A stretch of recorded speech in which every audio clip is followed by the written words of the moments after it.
The city of Dover, known for being the capital of the first state, home to a massive military installation, delightful delicacies, and one monster of a racetrack. Dover International Speedway, the Monster Mile, with massive high bank turns, narrow straightaways, and roller coaster transitions that make trouble easy to find. Today, it's the NASCAR Nationwide Series turn to try to master the monster. Kyle Busch can claim a record. Keselowski and Carl can keep him from it. Maybe there'll be another first-time winner while a lady takes her first run at Dover. 200 laps to avoid the Monster Mash and master the Monster Mile. Will be the first to the finish in Dover. And ESPN welcomes you to NASCAR Countdown for race 28 of the NASCAR Nationwide Series. Set to go at the track with the coolest nickname in the sport, the Monster Mile, Dover International Speedway in Dover, Delaware. The first Saturday of fall here feels a lot like a continuation of summer. Temperature a steamy 91 degrees. Add that to the degree of difficulty that this tough track already brings, and these drivers have a hard day's work ahead for sure. Qualifying for this race was held 4.5 hours ago. Surprise! The Joe Gibbs Racing car swept the front row. Well, not much of a surprise, actually. It was Joey Logano edging his teammate Kyle Busch by 25 one-thousandths of a second for the top spot. Logano's fifth pole of the year, tied for most in the series. Here is a look at the first 5 rows of the grid. Behind Logano and Kyle Busch are Carl Edwards and Brad Keselowski. Brad, the championship leader. There are a few more Cup guys in that top 10, Menard and Harvick, plus a few young guys like Allgaier, Bain, and Wallace. Let's start our pit road coverage by hearing from the pole sitter, Joey Logano's with Jamie Little. And this is his second pole here at Dover, but you haven't gotten the W yet, Joey. What has been the biggest obstacle in getting that win here?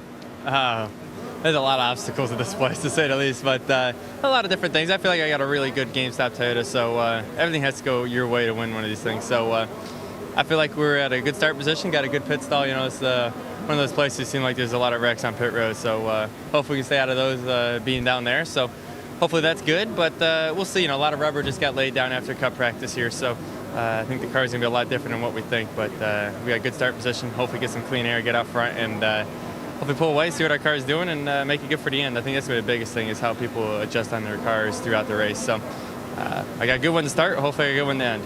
All right, Joe Gibbs Racing has won 4 of the last 6. Joey hopes to add his name to that list. Let's go over to Doc Punch. Thank you, Jamie. Carl Edwards comes here second in points, 8 races ago, Carl, but you come to Dover with a brand new, albeit experienced crew chief in Mike Beam. How much of an adjustment is that for you? It's not much of an adjustment. I mean, he's been doing this about as long as I've been alive, so just trying to learn from him a little bit. He's been working very closely with our Copart Fastenal team the whole season. So, you know, for us to be able to make this big move and have, you know, Drew go over there to the 6 and work with Donnie Wingo and David Reagan and Mike to come over here and have that much depth says a lot about our team. I'm pretty excited about today. We got a fast car. Good luck to you. Thank you. Alan? Doc, thanks. This Dover facility originally began as a horse racing track. The stock car oval was built around the trotter track that was originally here. Now, we can't tell you much about horse racing, but we can tell you a lot about horsepower inside our ESPN pit studio. Alan Bestwick here with 3-time Dover winner Rusty Wallace and NASCAR team owner Big Brad Daugherty. The Monster Mile. What makes this track so difficult and what makes it so unique? It's very high banked and it's solid concrete and it's very hard to drive. There is no doubt about that. It's a real tough racetrack. You go down the front straightaway, folks, and when you drive off into turn 1, you feel like you're flying off a 2-story building. The car crash lands in the corner of turn 1, and this thing happens again in turn 3. A real fast track, a real mean racetrack, and different than any place these guys race. Nothing familiar about this place at all.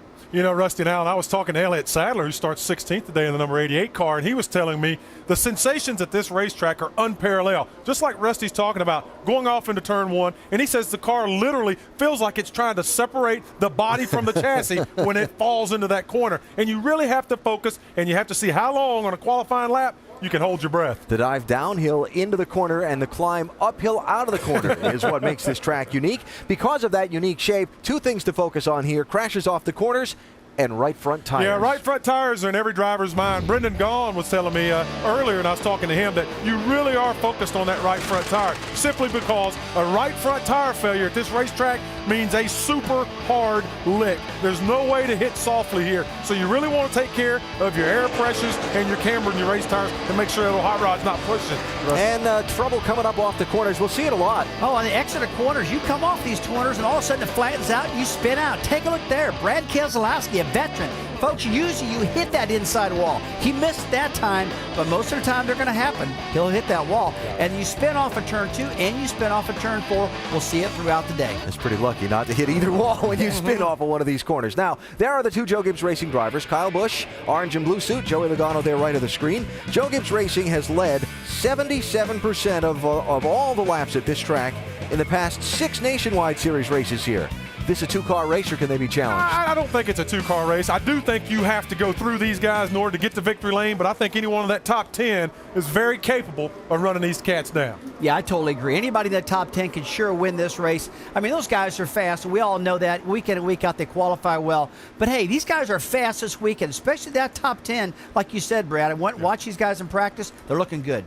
All right, now among the 43 drivers in the field will be one Danica Patrick, back for her 7th try in this series. She got a little Monster Mile experience yesterday in NASCAR's K&N Pro East Series race. Traded a little paint, got a few stock car lessons in on the Monster Mile. Rubbin's racing, baby. Danica goes down off the corner and it gets a little loose. She learned a very valuable lesson about how to side draft, and the side draft coming off the corners, and how that car gets sucked around. So she did a good job yesterday. Wound up with a 6th place finish in that race. If you look at the track Patrick's been on in a stock car, no two are exactly alike. Even the pair of 2-mile tracks she ran, those races were run in 2 different style cars. Today it's a mile track with huge banking and a 42nd place starting spot, Vince Welch. Certainly has been a huge mountain to climb for Danica through these first 6 races, 7 today. What have you taken from this NASCAR experience so far that you can build upon here today? What have I taken? First thing I think is when you say that is that it's hard, and that I can build on is just that I have more miles. You know, there was I think that everything was going pretty well this weekend. We ended the final practice 12th, and I thought, oh, this is, you know, wow, I've come to a track that everybody thought would be my hardest to, and feel like maybe I'm my most confident. And then I got there in qualifying, and I just, it showed how hard it is. So, you know, the important thing is to keep the GoDaddy car in the race, keep it going. I mean, I just said to one of my guys that it might be a little banged up, but and he interrupted me and said, "Don't worry about it. It's the last race for this car." So hopefully we get that chance, and hopefully we get the chance to move our way up and you know, make some positives of the day. Danica Patrick, she'll start at the back and hopefully work her way toward the front here today, Alan. Vince, thanks. You heard Danica say, everybody was saying this is going to be your toughest race yet. We all thought that coming in, right? Why? Yeah, it is tough. It will be her toughest race, in my opinion, just because the banks are so high, the track is so fast. The track is very, very narrow on the exit of turn 1, on the exit of turn 4 also. We showed earlier in our piece about how you spin off those corners. Danica's going to have to be very careful there, Brad, because it is a mean racetrack. That's the reason they call this thing the Monster Mile. That's exactly right. And I spoke to Danica earlier and talked to her, and she was talking about how narrow the straightaways are at this racetrack as well. They're self-cleaning. And she just said, you know, the familiarity of this race car going from practice to qualifying to race, there seems to be 3 different stages you have to go through, and she's just not quite gotten a hold of it. But hey, I admire her. She's here digging as hard as she possibly can. She just needs more seat time. We talked about the track and how different it is from others, and the big drop into the corners versus the drive up into the banking of the turns. It takes a lot to get a car to handle well here. Tim Brewer, our Craftsman Tech Garage, says we might be shocked at what teams will do to go fast. Huh, Tim? Thanks, Alan. The 4 shock absorbers on the race cars, that's what you have to tune with to get the tires to stay on the racetrack, because this tire is literally bouncing all through the corner. When you go off in turn 1, you got to have a lot of compression, a lot of resistance to get the car down in the corner comfortably. But when you get to the center of the corner, you want this tire to run as smooth as silk. So what you have to do, you have to work with the pistons, the components inside the shock absorber. See these small holes here? We can open them up to this area right here. But what we have to do is work with the oil, the gas pressure, and the key to getting around Dover, Delaware is making sure that this tire stays on the racetrack 100% of the time to give you an opportunity to win the race. Alan? Tim, thank you. Keep it flat on the track. A shocking development from our Craftsman Sounds like Tech a plan Garage. to me. Nobody would be shocked if this man, Kyle Busch, won the race today. The first of this year's 2 Dover races was back on May 15th, and it was all Kyle Busch. He started on the pole at 191 of the 205 laps. He did need to scramble a bit at the end to hold off Ryan Newman and Jamie McMurray over a green-white checker finish. And Kyle's still looking to break that most wins in a season record he shares with Sam Ard. Starts second for this one today, Doc. And he's down here signing autographs for a lot of fans around his NOS Energies Toyota. And Kyle, you always take a technical approach to racetracks, but how much technique is there involved to running the Monster Mile? There's a lot involved, you know, with the way everything has happened today, with the way the rubber's gone down and the way the cup practice was. It's changed quite a bit. It's a lot different than what we had in practice yesterday, let alone in qualifying earlier today. So we'll see how it plays out, but feel pretty good about our NOS Energy Drink Camry. You know, should be all right. And Jason and myself, we made hopefully some good calls yesterday in practice on changing some stuff. It felt really good, so we're hoping today we got it. Hey, good luck to you. Thank you. Kyle Busch. Alan? Starting second today, Doc. One of the biggest threats to Kyle getting that record is Brad Keselowski, one of 8 former Dover winners in the field. Remember this, Spring Race 2009. Kyle's leading but has a tire going flat. He goes off into the corner. His teammate Joey Logano doesn't know Kyle's slowing up. Contact there. Keselowski goes through in the 88th. Leads only 2 laps all day, but scores the win and takes home the trophy. Today, Keselowski drives the 22 car, Vince, and he starts 4th. And Alan, I'll take it from here because Brad actually called me over and asked me to sit in the shade with him. So we'll just do the casual thing here. After an exciting victory that you only led 1 lap in, you've been out-qualified here. Will you get out-raced here at Dover today? Oh, that's a good question. I think all 4 of these cars here are really good. Carl looks to be slightly better than all of us, so we'll see. Hopefully we can make a few adjustments and get in front of them. We made a few adjustments overnight and feel really good about our River Tuesday Dodge Charger. Looking down at turn 1, the track is really taking rubber, Brad. What is that going to do to the way your car handles? Well, a lot of things. I think that one of the big things to look at is when the yellow comes out, Goodyear has built a tire that puts a lot of rubber in the racetrack. And when the yellow comes out, we pick it all back up. So that makes restarts really difficult. So I think it's one of the key things to look for today. And I think the late race restarts will be really tricky. All right, AB, I'll stay here as long as Brad requires me to, and eventually we'll pop back out in the sun and do the show. You'll probably move in a little bit here when those cars fire up. Thank you, David, and thank you, Brad.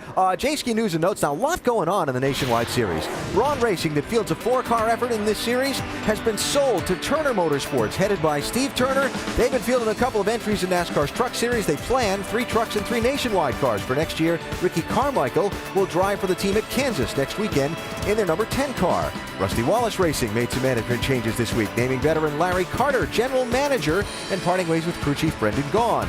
Johnny Davis's appeal of his fine for pit road confrontation after the Montreal race denied this week by the National Stock Car Commission. Now, Justin Allgaier starting 7th today. His team doesn't have sponsorship for next year, so Penske Racing says he's free to look for another opportunity, but if they can find sponsorship, he can stay with Penske for next year. Nothing signed for anywhere yet for Justin Allgaier. And Trevor Bayne may be out of the 99 car after this race. Sponsorship for the future an issue. He's got a good starting spot for today. We'll see if Allgaier or Bayne can pull off the upset at the Monster Mile.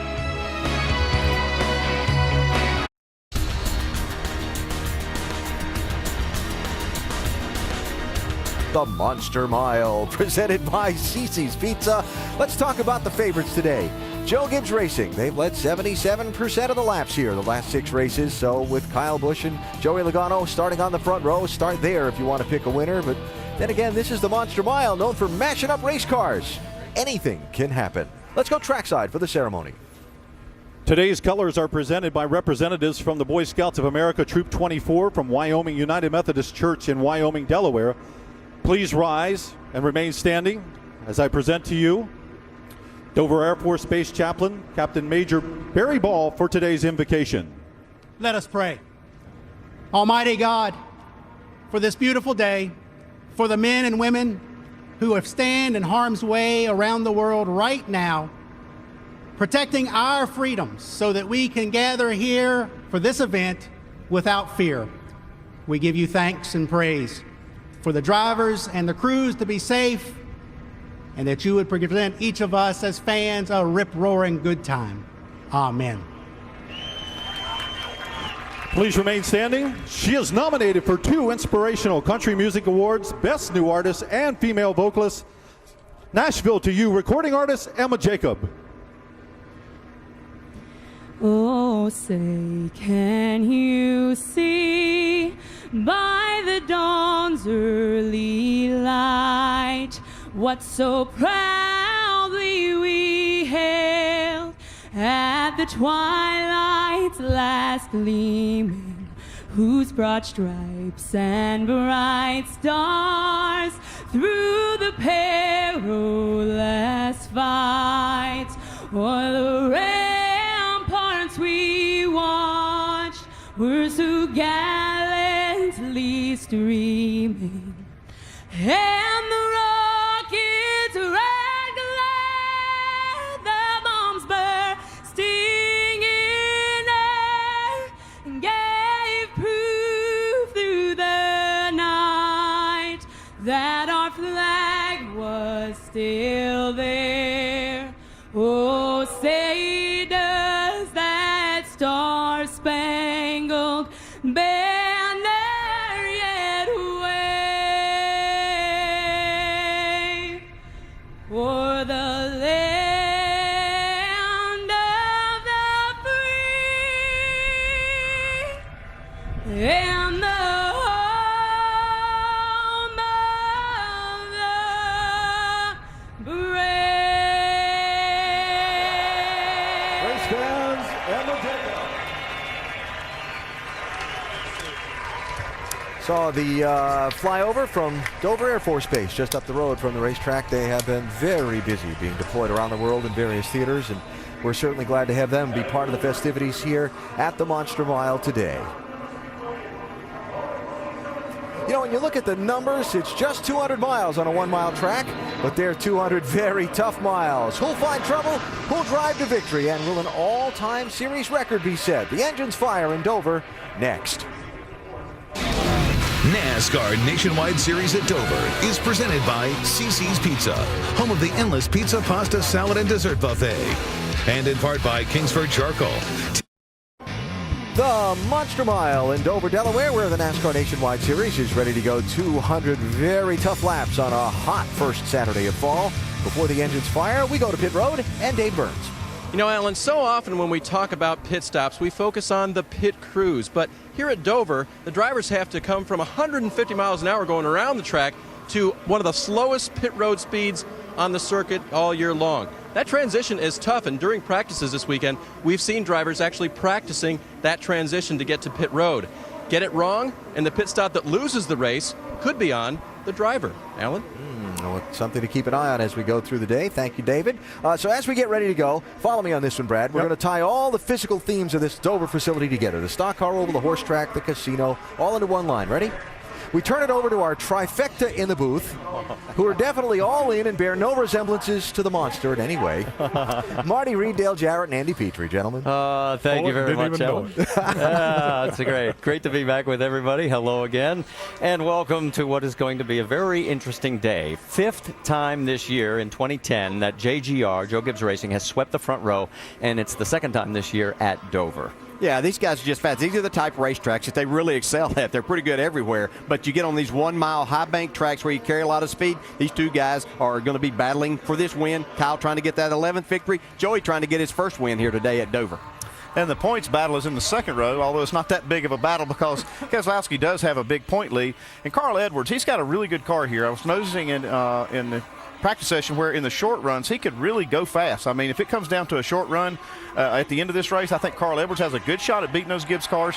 And Keselowski, he had a really good car in the spring race in the first half of the race, but he just didn't have a good car at the end of the race. So if he can hold it together the whole time, he might have a shot at it. Well, there's one other thing we have to sort of zero in on. This is one of our shorter races. Yeah, 200 miles here, 200 laps goes by pretty quickly. So as a driver, you have to give really good information, knowing you're not going to hit pit road very many times to make any changes. And when you do hit pit road, the crew chief needs to make big swings at it. They got to make sure that they get 2 times they maybe get their hands on that car. They've got to make those adjustments count if they're going to get their car in contention at the end of the race. All right, we've got 20 seconds.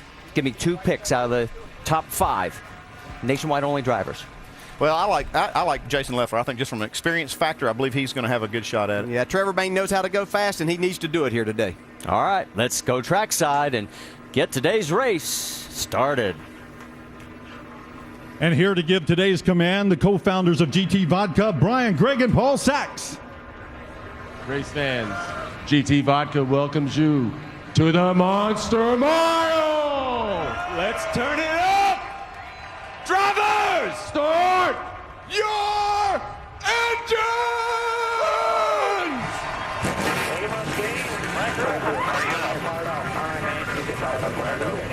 Fired up. Wasn't Ric Flair, was it?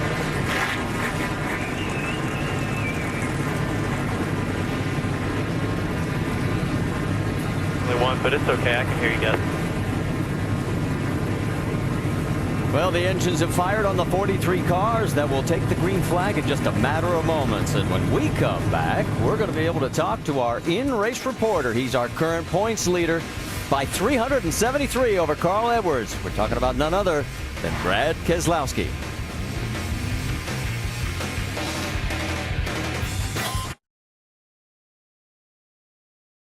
Earlier today, qualifying, Joey Logano picked up his second career pole here at Dover, 12th in his Nationwide Series career, and he'll be leading the field as you see across the top of your screen. We'll give you the starting grid. 5 cars did not make the field. Stephen McCurley, Alan Tardif, Donnie Neuenberger, Matt Carter, Kevin LePage. 2 are going to be going to the rear.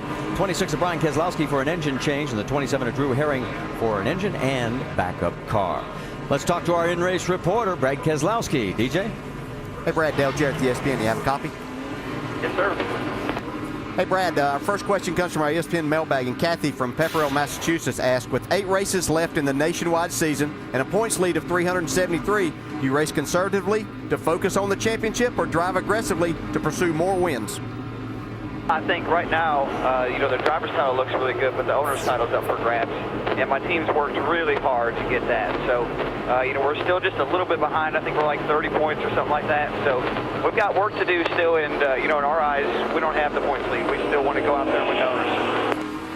Hey, Brad, we know that in the past here and how difficult this place can be because of the banking on those right front tires. When you're up there in the front racing aggressively, air pressure low, knowing that you have to take care of that, but you want to go fast, how do you balance that as a driver? Really hard. You have to build a pace up and know how hard you can push your car without causing problems. Seems like the first run in this race, there's always that one guy that blows out a tire, so you try not to be that guy. So thankfully we've got good cars here. Our Ruby Tuesday Dodge Chargers have been great all year, reliability-wise and everything else. So hope I didn't jinx us, but it's been a lot of fun, and Dover's a fun place for us to race, and we'd like to get in victory lane and have some fun with all of our fans and invite them to come join us at Homestead if they can win the RubyTuesdayRacing.com challenge. Great time with all these fans. Really appreciate their support. All right, Brad, thanks for talking with us. You go have a lot of fun today. We'll follow you. Now Andy's going to talk to your crew chief, Paul Wolf. Hey, Paul, Andy Peter in the booth. You have a copy? I'm clear, Andy. Hey, Paul, you guys had a really fast car, great car the first half of the race earlier this year in the spring. The second half, not so good, though. What have you done to this car to make it where it'll stay fast all the way through and get the win? I don't know. We worked real hard. The bad part is we weren't able to put our finger on anything what happened there. So it'll be a challenge today. Just need to keep up with the track. It's much hotter than it was here in the spring race. So we'll be working hard here today all day to keep the Ruby Tuesday Dodge up front. Hey, Paul, we've heard the guys talking about the rubber buildup on the track from the practice session. What do you expect? How do you expect that to change the track of the car? Well, it's kind of weird here the way the rubber lays down, and then it seems like under caution some of it comes back up. So it's always a challenge to keep good ride quality in the car here at Dover on this concrete. So we feel like we had a good practice yesterday, and we'll continue to work on our car all day today. Okay, Paul, thanks for talking to us. Maybe we'll check back with you later in the race, see how it's going. Good luck. All right, thank you. And we've got 8 onboard cameras for today's race. We'll start off with Danica Patrick, along with Justin Allgaier, Brad Keselowski, we've already talked to as our in-race reporter, Jason Leffler, Carl Edwards, Stephen Wallace, Trevor Bayne, and making his 375th Nationwide Series start, Mike Wallace. Let's get the latest from Pit Road. Vince Welch, you're up. Justin Allgaier, Trevor Bayne, they are both young, high-profile, nationwide-only series drivers, and they're both top 7 in points. Yet they both have futures that are a bit unsecured despite that success. Penske Racing has told Allgaier he can look elsewhere, and Bayne was shocked to find his seat wasn't even in the car when he arrived at the Diamond Waltrip shop on Wednesday. So the fortunes for both Allgaier and Bayne would certainly be bolstered with strong runs here today. Dr. Jerry Punch? Well, Vince, back in 2007, Carl Edwards earned the nickname King of the Concrete because he won 4 times on concrete surfaces. But since that time, it's been a long dry spell for Carl. 19 races on concrete without a win. So if not Carl, who is winning? How about Kyle Busch, who has 5 wins on concrete, 2 of the 10 this year? And if he can pull it off today, Kyle might just cement his new nickname as Concrete Kyle. Jamie. Well, Doc, when you look back at the last 10 concrete races, it's Brad Keselowski who's the top performer. His average finish is 4th. And oh, by the way, he has 1 win here at Dover. On the flip side, Joey Logano, he may not run a full schedule, but 4 of his 7 wins in the last 2 years in the Nationwide Series came on concrete tracks. He's a 2-time pole sitter here, leading the field to green, but he's still winless at Dover. Marty? All right, thank you, Jamie. Our over-the-wall reporter today is going to be the Jackman for Eric Darnell's number 16 Ford Fusion. It's Will Sturgill. You be safe down there today, Will. And as we take a look at the track facts, the high banks here, I mean, they're even banked on the straightaway. Yeah, this is a tough racetrack, and yeah, that banking in the corner can create problems for the tires, but the straightaways create problems if something happens in front of you. You can become a part of it in a hurry. So, well, we've just added 1 more lap, according to NASCAR officials, so it gives us a brief moment to talk a little bit further about it. And Andy, you're already waving at me. Well, it's just a short race. You know, you think about this thing's 200 laps around here, and it goes really quickly, you know, especially for the Cup drivers. It's hardly a sprint race for them. And making those adjustments and getting that car right, I know we talked about at the beginning of the show, but it really is important to make those pit stops count. 14 double-duty drivers in the field as we are getting ready to go racing here. Now, let's check in on Kyle Busch. There may be a potential issue. Let's listen in. I take it you changed the cool box? Yeah, simple. Okay. There's something wrong with the wiring, with the car, with something, because it was worked for about 2 minutes, and now it's blowing hotter than outside air, so it's done. So, how bad is that, driver? Well, I mean, those things, you call them a cool box. It's not cool, but it's cool. It pumps in cooler air, and it's a pretty warm day here at Dover, so even though we talk about a short race, there'll be a little inconvenience for Kyle, especially as he tries to get ready for tomorrow's race. You don't want to get too dehydrated in there. Is there anything you can do to help him? Not right now, no, and it's really something they're just going to have to deal with. If it was a longer race, 400-lap race or something, you might want to think about a way to try to fix it. It's probably you know, some kind of circuit there, circuit breaker pop, something that's causing that, but it was have to deal with it. All right, we're coming down with the pace car pulling on to pit road. In the front row, it's all Joe Gibbs Racing, Joey Logano, Kyle Busch, followed by Carl Edwards, Brad Keselowski. And as they come out of turn 4, the fans in the stands here at Dover are coming to the feet. And the Nationwide Series from the Monster Mile is green.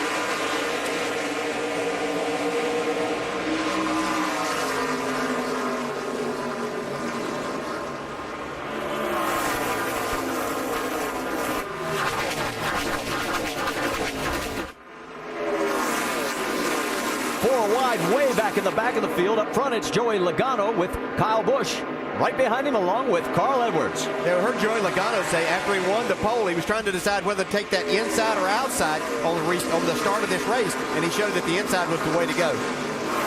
Paul Menard has Reed Sorensen right on his right side as you look on from Trevor Bayne's point of view.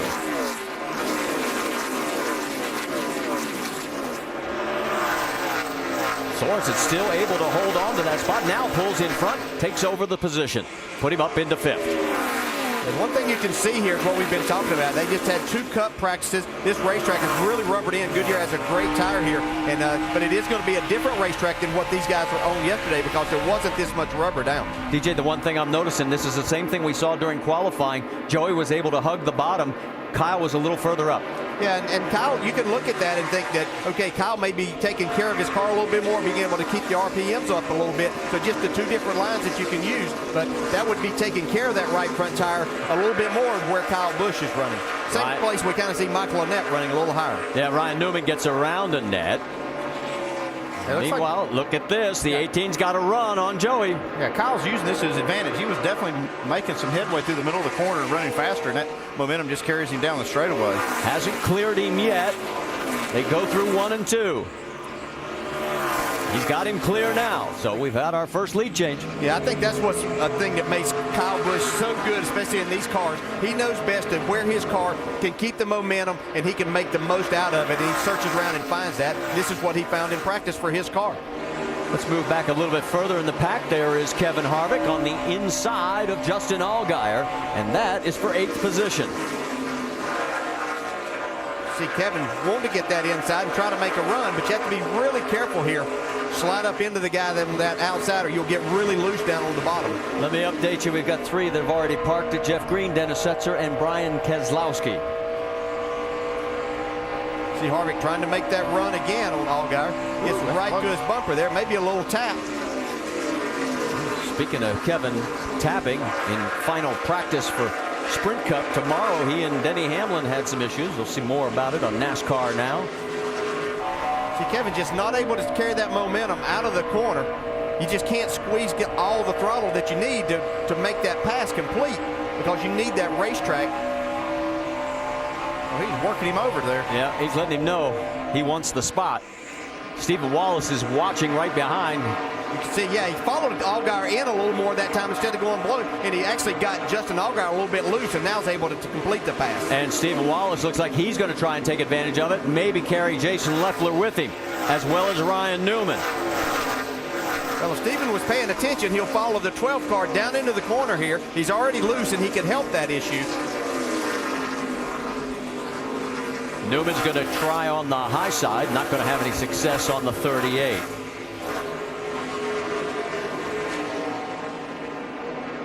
Looking back a little further in the field, there's Danica Patrick. Started 42nd. She's moved up to 35th.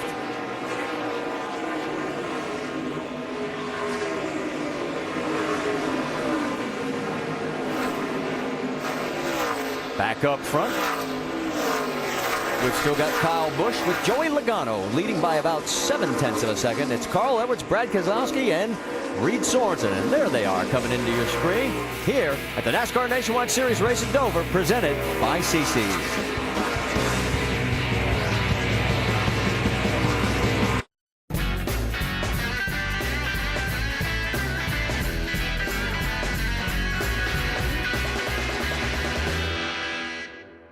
Goodyear.com to check out Goodyear Support Our Troops program. There you can send a thank you message from a NASCAR driver, enter for a chance to win a 2011 Ford Taurus and other great prizes. During the commercial break, you can see Kyle Busch is managing to cut his way through the field. He has put down a lap. Danny O'Quinn, Kenny Wallace, Mark Green, Eric McClure, Danica Patrick, and now Michael McDowell. Johnny Chapman is the 4th car behind the wall. On board with Danica, she is getting passed now by Carl Edwards, who has moved past Joey Logano for 2nd. Jamie Little. Well, you saw Danica Patrick just went 1 lap down. I talked to Tony Eury Jr., crew chief, this morning, and he said, we expect her to go at least 4 laps down here. He said that's normal for a rookie. Even though Danica doesn't want to hear it, that is what they're expecting. She just needs to ride around, learn the track, and get comfortable. The one thing they want Danica to learn, though, is how to run low on the track right above the apron. She's not sure of where her car is yet. She's still about 5 feet too high, and that's where she's really getting beat in these corners, guys. Well, this time she's down a little bit lower from the onboard perspective. Yeah, there's an art to doing that too, and that's what makes it difficult. Something you don't just pick up, because you can say, okay, run around the bottom, but as you power up and try to come out of the corner, most of the time you're going to find your car really pushing. Then you're going to have to lift out of the throttle. So there's a lot of work in trying to do that. Now, if you're wondering what's happening to Justin Allgaier, he's dropped from 7th, his starting position, down to 14th, and we can show you what one of his problems is. Well, this thing's driving evil. You can see right here, man, almost crashed the car. Stephen Wallace passes him. He did. He just didn't hit anything. That's the view from on board Stephen Wallace. Vince? Come on. Good job. Good job. Keep coming. The amazing thing about Justin Allgaier is his crew chief, Chad Walter, said he thought this was the best 12 car they'd ever had here at Dover. But right away, Justin was on the radio saying it's really tight in, no side bite, and loose off. They're reminding him, try to drive it out the front window and not be focused on those mirrors, because they were stacking up behind him. Got to believe that's a little easier said than done, but he definitely has his hands full early. Other than those 3 issues, the car's running great. I tell you, the car really looks, twitchy, loose. You see it very unpredictable. And you can see the throttle. He's just really having to work the throttle. He's not able to get, because of how loose it is there. And that could be coming from having a lot of wheel in it because of the tightness. But he just can't give it any gas and create any speed. Tell you now that David Gilliland has also pulled off the course, as well as Josh Wise. So now a total of 6 cars behind the wall, and Brian Keselowski is officially out of the race. All right, let's take a look from high above. There is race leader Kyle Busch. 2 seconds behind is Carl Edwards, and there is Carl with some lap traffic. And then another second or so back is Joey Logano with Brad Keselowski and Reed Sorensen rounding out the top 5. So we're working lap number 24 of 200 here at the Nationwide Series race at Dover, presented by CC's Pizza.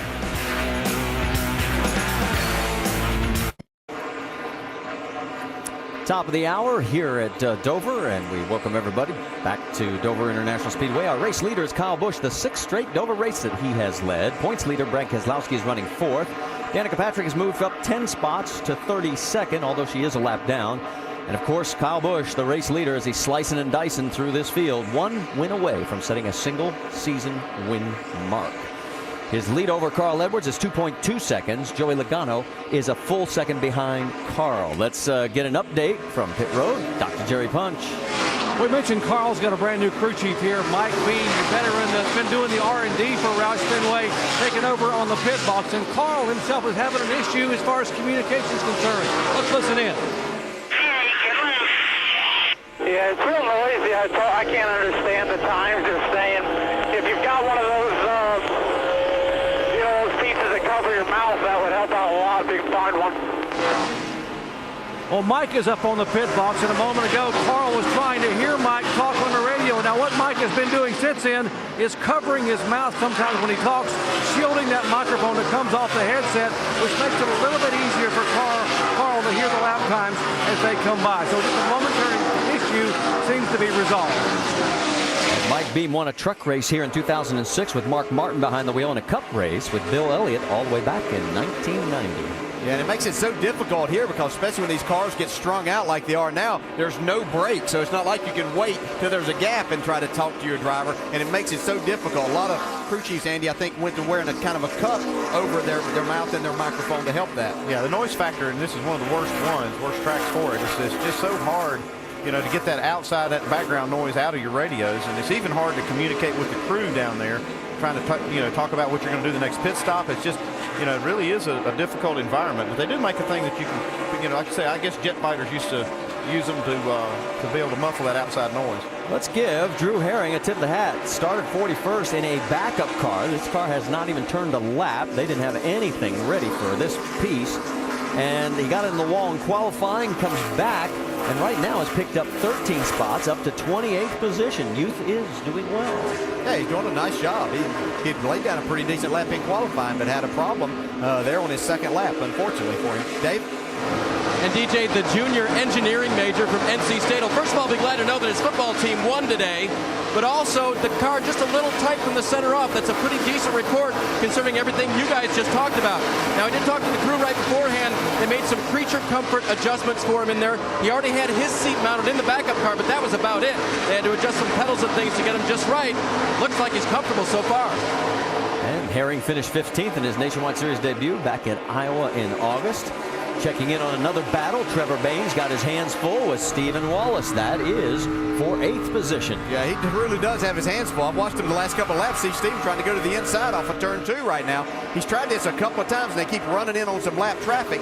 It's kept him from making this pass. Stephen Wallace having a good day here, Dover. Jason Leffler right behind him, along with Ryan Newman. Ryan Newman and Jason Leffler have been duking it out the same way here from the start of the race. And looks like Leffler's got a pretty good car. Kind of reeled these guys in a little bit. They're going around Mark Davis. Mark is a lap down right now in the 23 in 28th position. Look out, don't rib those tires too much. Here comes Leffler underneath Davis as well. And you can see how it's easy for someone behind you to close in. You catch a car, what you would call at the wrong spot, like coming off the corner, where it has to kind of hold you down. You can't get wide open, so it lets that car close in. But Jason Leffler doing a nice job, Dave. And DJ, right now, his early report on the car that he just had no front grip, but he had a great battle with Ryan Newman earlier, disposed of him, and now, like you say, is chasing down the guys in front of him. And that battle sort of strung out for the moment, although here comes the 66 again, trying to take another look. It looks like Trevor Baynes having a hard time whenever they're not in traffic, holding his car down some. That's leaving that bottom lane open for Stephen. He tries to get in a little harder there, see if he can get up beside him and keep this run off the corner.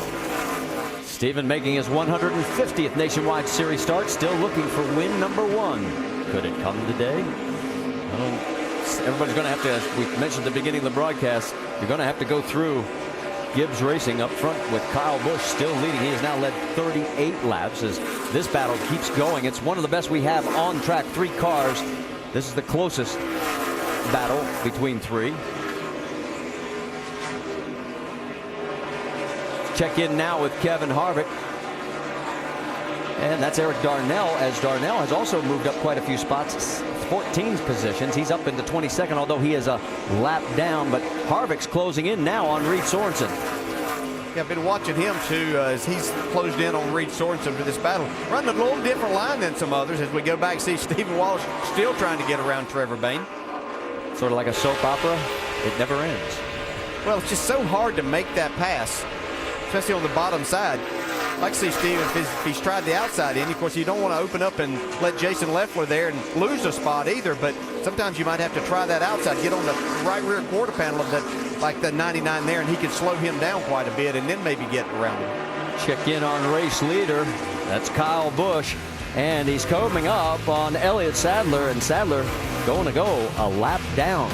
That means just 17 on the lead lap. Shortly, and tune up the equipment, tune up the body. That's right. All the same thing. Got to be ready to go when that car hits pit road. From the pit studio, Alan, Rusty, and Brad watching Kyle Busch stretch out a 5-second lead as he works through traffic, and watching lap traffic be a little hairy too. Oh, this place is tough to get around, especially off these corners. You see Ryan Newman on the bottom, Jason Leffler up top. They've been battling back and forth like crazy. But right now, we're 50 laps in this race, and these tires are starting to get worn down a little bit, and these cars are starting to drive a little bit evil. Yeah, they are, and I think we're going to see some right front tires in particular get changed here coming up on this pit stop coming up. But great got the long fender run. too. Yeah, we've already got cars a lap down in 17th place. You're 1 lap down, so long green flag run, which is pretty normal here, and some good hard racing right here. Beep beep. Didn't appreciate that. Hello. Yeah, it's one of the fascinating things about this racetrack. It's so subtle for a driver to see. How he works the groove and tries to figure out where his car is better than the one in front of him to make a pass around. We just saw Ryan Newman do that to get by Jason Leffler. We've been watching your son Steve, Rusty, try and figure out a way around Trevor Bayne. Steve in the 66, Bayne in the 99 for what, about 25 laps? These 4 cars right here, it's been the best race so far. They've been battling back and forth. And I heard DJ say, boy, Steve ought to try the top lane. I totally agree. He's getting boxed in on the bottom of this track, and Trevor's got that momentum on the top side, and that's what Dover's all about. Running the top of the track, getting the momentum, using a lot of the track. Good fight on the right side of the screen for 8th, 9th, and 10th positions. Meanwhile, we talked about Justin Allgaier. His car has just gone a lap down from starting in 7th position as he continues to struggle and fight with that machine and desperately hope for a caution. Just doesn't want to be the caution. Yeah, I mean, that race car is really evil today. He is loose everywhere, and he's just trying to hang on so they can get down pit road, make some adjustments on it, tighten that thing up, and give him 4 good, fresh Goodyear Eagles, and let's see if he can get back in the mix. Didn't take long for Kyle Busch to disappear from the front view of Justin Allgaier's car. How about that 18, Doc? Yeah, Alan, we've talked about how rough this place is on car and driver, and even our leader. So listen in to Kyle Busch's radio here a moment ago. Ask me about the shocks after the race. Tim, I've heard more about ride quality in the last 2 laps from about 3 drivers. That was Jason Ratcliffe, his crew chief, responding, and what he's hearing from Kyle and other drivers is that when these guys unload the car by dive bombing it in across the bottom of the corner, the car actually hits and shivers or begins to bounce. We'll explain how that happens and why it happens. Let's go down to our Craftsman Tech Garage and Tim Brewer. Thanks, Doc. Like we talked in the countdown show, the shock absorbers, we can adjust them to take rebound out of them if we build them rebound adjustable, compression adjustable to help that loose sensation getting down in the corner. But Kyle's pretty good right now. But if you listen to that guy, reminds you of a guy named Rusty Wallace years ago. He could talk springs, shock absorbers, but what he's trying to do right now is to get more feedback after the race, how to make his race car better. The next trip up here, and I'll tell you something, this is one smart guy. Marty? And Rusty, you got to be happy because Steven finally got around Trevor Bayne. Well, I'm glad that happened. I mean, he used a lot of patience, so you have to have patience at this particular track because on the exit of the corners, they're so tight. But Tim's exactly right. You really got to work on these shock absorbers really hard because this is a concrete racetrack. It's not as smooth as asphalt tracks, so it really puts up what we call a little bit of a vibration to a driver. When a driver's driving, he can feel the car actually bouncing across the concrete more than he can on an asphalt racetrack. So your tuning device is the shock absorber. All right, let's move a little bit further back. You're talking about shocks. Let's listen in on Danica Patrick's radio as she's running in 34th, 2 laps down. Slight vibration, feels like right front. Well, and that's exactly what we're talking about. Here's what's going on. We heard Paul Wolf talk to us right before the race started about that rubber buildup and how it does affect ride quality, and it does change as the race goes on, and we see it getting blacker and blacker. I think that's what these drivers are feeling. That track is rough, and then when it rubbers up like it does, I think it hits these higher spots get higher yet. I think it just kind of enhances that vibration or those bumps. Jamie, you've got more? And Danica just said, guys, I'm getting tighter. It's pushing more. Remember yesterday, Andy, we were listening. She said it was getting that building push, that building understeer, and that's exactly what she's feeling now. And guys, I'm sure it has something to do with the rubber that's getting laid down. It's the first time she's feeling that. Yeah, you can see, Jamie, from her in-car that she has a lot of wheel in it. And then you can also see with her hands on the wheel just how rough it is. I mean, you can see how those bumps are affecting it and actually making it worse. Ryan Newman going to split these two as he is on the lead lap. Joe Nemechek, who's going to turn 47 tomorrow, he's in his backup car after a crash yesterday. And let's move a little bit further with Trevor Bayne and Ricky Stenhouse Jr. going after each other for 11th position. Let's get an update on the 99. Jamie Little, what are you hearing? And Trevor Bayne's car's pretty much been all over the place, Marty. Since the start of the race, he said he was a little bit loose. Now he says it's getting really tight. He said we need to work on the stability, and that was part of the problem Stephen Wallace was having with the 99. He was all over the place, so they're definitely looking for some changes on this first round of pit stops, Vince. Well, in the other car in that battle, the 6 of Ricky Stenhouse, he's really had some good runs of late. He's battling with Brian Scott for that Rookie of the Year category, and the last 7 times Scott and Stenhouse have been in the same race, Stenhouse has had a better result. Remember, early in the season, we talked about how the guy couldn't seem to finish a race. His confidence is up. He's running much better. In fact, the last 10 races, Stenhouse has 4 top 10s. Having another solid effort so far today. Yeah, remember the first 12 starts of 2010, he had 5 DNFs for crashes. He's had 0 in his last 12 starts. Take a look at Brad Keselowski and Reed Sorensen. That is for 4th on the racetrack, and Reed's going around him to take the spot. Yeah, we'd seen earlier where Kevin Harvick had run up to Reed Sorensen, and Reed's pulled away from him and taking that 4th spot now from Brad Keselowski. And here comes Stenhouse taking a look and doing more than just looking. He's passing Trevor Bayne. That's a nice move. He got his car right down on the bottom, was able to make that pass. So move Stenhouse up to 11th spot. Where's our race leader? There is Kyle, as he's, after 66 laps, leading Carl Edwards by 1.9 seconds. Does he get the record today? 11 wins in a season. It's definitely doable. We're on to our first caution here after we've completed 71 of 200 laps at the Monster Mile. And remember Brad Keselowski in Countdown saying, usually the first caution's by a right front tire and you don't want to be the one to have that happen to you. Well, it happened to Danica Patrick. She was running in the 34th position when this is what happened. She got real high in 3 and 4. Probably not sure exactly what's going on, and then bam, there goes the tire. God, that was a pretty hard lick. Definitely put her out. Yeah, the last few laps should have been even higher and higher, and that tire was probably going down somewhat, and then just lets go as that loads up coming out of 4. Well, obviously it blew. Yeah, it blew. Well, it'll be interesting to see what her thoughts are on the day today. Certainly not what she wanted. She wanted to finish the race, but that's not going to be the case. Only 14 cars still on the lead lap. We will get Brendan Gaughan back on the lead lap for 15 as he will get the lucky dog. Pit lane is open and everybody's in, including Reed Sorensen. Vince? He started 6th, then he's up a couple of spots to 4th, but he says it's just a little bit too free, so they're going to give him a track bar adjustment to snug him up, and also an air pressure adjustment. 4 tires, Jerry Punch. Kyle Busch said the car got tight. They said, let's not change anything, just 4 tires. Meanwhile, Carl Edwards, they're going to go down a half a round with track bar. He is snug in the middle of the corner. Jamie.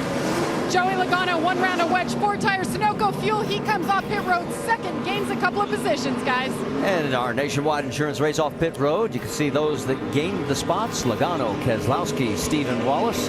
Those that dropped included Carl Edwards, Reed Sorensen, Ryan Newman. So our first caution of the day comes out after 71 green flag laps. Stay with us. We'll get it all cleaned up and start it all over again. Back here at Dover, and make sure to go to NASCAR.com for all your latest NASCAR information. Getting ready to go back to the green flag. And Danica Patrick back in the garage area. They'll try and put that car back together, see if he can get back out. We don't have a final update. All the other crews looking over tires. Good reports from pit road on the number 1 and the 38, Newman and Leffler. 1 wave around, Tim Andrews in the 79. We mentioned already, though, Lucky Dog went to Brendan Gaughan, so we've got 15 on the lead lap. And Kyle Busch, with the choice, decided to go on the high side as he brings him out of turn number 4. It is Busch, Logano, Edwards, Keselowski, and Sorensen. Well, he's in control of where to start that, so you can make probably either side work. Well, Sorensen and Wallace almost had some contact. Also keep an eye on Ryan Newman. He's looking a little racy back there as well. And these restarts are always exciting for these guys. See, there's Ryan Newman racing with Brian Scott in the 11. Don't forget, Ryan Newman finished second here to Kyle Busch in the May race. That was his first Nationwide Series start of the season. Carl Edwards working over Joey Logano for second. Yeah, and Kevin Harvick trying to take that 4th spot away from Brad Keselowski is able to do that. And Harvick, remember, he was much further back, but has slowly pecked his way back up here. As he is right behind Logano, who has been passed by Carl Edwards. And right before we had the caution, Andy, you were noticing, and so were you, DJ, about how good Carl was looking. Yeah, you know, I said at the beginning of the show that Carl Edwards looked good in practice in the short run. Actually, the long runs where he really looked good, because at the end of that one, he had actually run down Kyle Busch by more than about 3 seconds. Well, I'll tell you what, though, guys. Right now, Kyle owns this track. 1.1 seconds. There's the lead already as we've gone back to green flag racing. In fact, Joe Gibbs Racing has led all 78 laps so far. 4 by Logano, the other 74 by that man in the number 18. And the 2 JGR cars led all but 3 laps here in May. Whoa, Darnell almost became our second caution. Well, you just have to be careful. You get up on that high side. We talk about it. We can see you can carry some speed. And once you start exiting that corner, you got to get down. That's not where there's a grip. The reason he's running so hard is he was racing Allgaier for that lucky dog spot should the caution come out. Allgaier in 16th now, and here's how it happened. Yeah, you can see he's up there just where it's still a little gray. Rubber build up out there. Actually, the marbles get up there, and there's just no grip whatsoever. He made a nice save. Let's check in now on the 98 of Paul Menard, the 66 of Stephen Wallace. Stephen's had close quarter racing since the drop of the green flag. This is for 7th, and right behind there you see the 38 of Jason Leffler as well. Here comes Menard taking a look on the inside. Now, Stephen knows from his racing and trying to make passes here already today that it's going to be a tough act for somebody to go to the inside and make that pass on him. So he's willing to give a little bit of that space, see if he can hold off Paul Menard here. Menard's got a fender on him. Now, side by side, they go into the corner. Can he clear him? Stephen runs up a little higher, and he's going to surrender the spot. He might be battling his handling a little bit right now. All right, let's check back in on the 99. What kind of tire report do you have for us, Jamie Little? Well, not a good one. The 99 of Trevor Bayne apparently had some contact. We're not sure who went yet. It definitely wasn't the 66. He said he felt like he had a tire going down. Yeah, do you see that tire rub there he had? So he came in not once, but twice, 2 pit stops to get it all fixed. They said they think he's pretty good now, and he's running 13th. He dodged a bullet right there, that caution coming out. Yeah, if the 7 hadn't blown a tire, he was getting ready to. He's going past Eric Darnell right now. Darnell, 17th position, the second car, 1 lap down.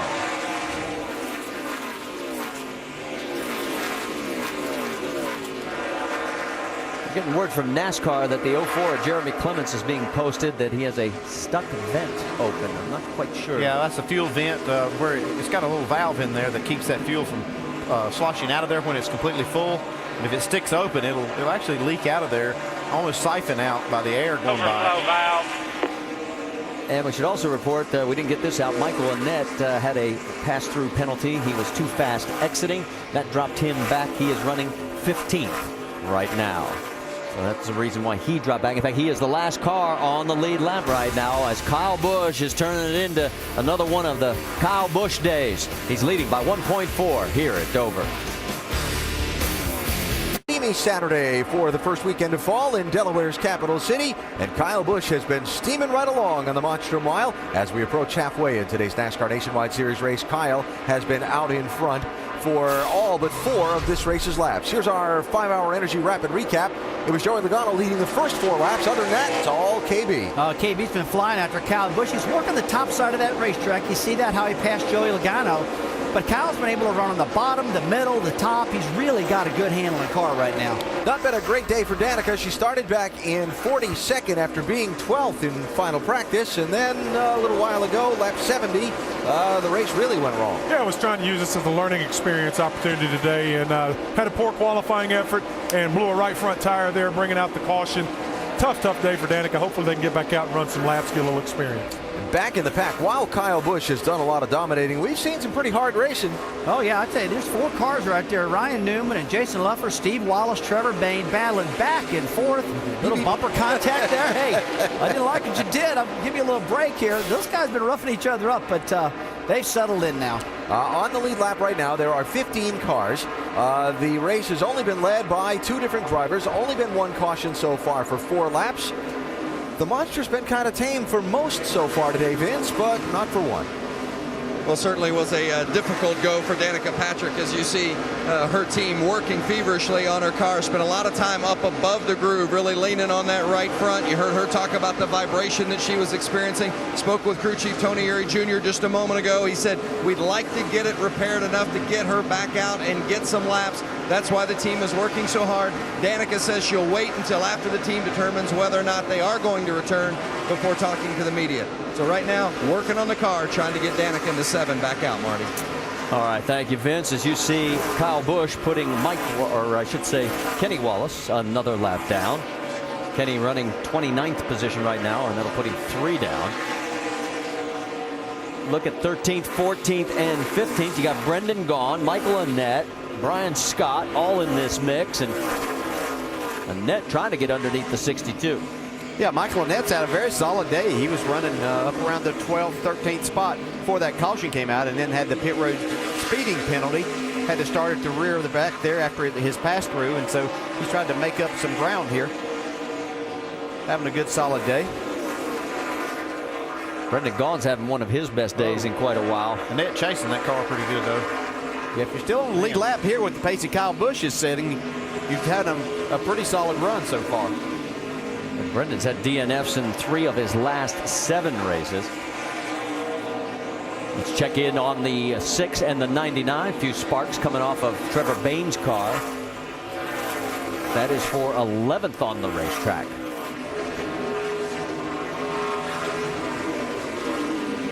Saw that right front tire off of Trevor Bayne's car.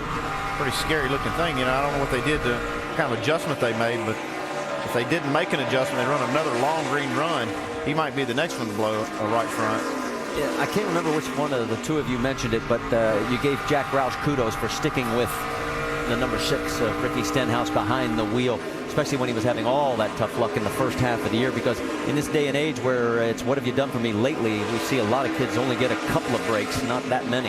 Yeah, Ricky Stenhouse done a nice job. He had a tough time at the start of the year, adjusting to the cars, to the racing, was getting in a lot of accidents, but Jack Roush stuck with him, and he's proved Jack Roush exactly right. They knew this young man had a lot of talent, and he's starting to prove that now, and it's really doing a lot better. Another guy with a lot of talent, Trevor Bayne, Jamie.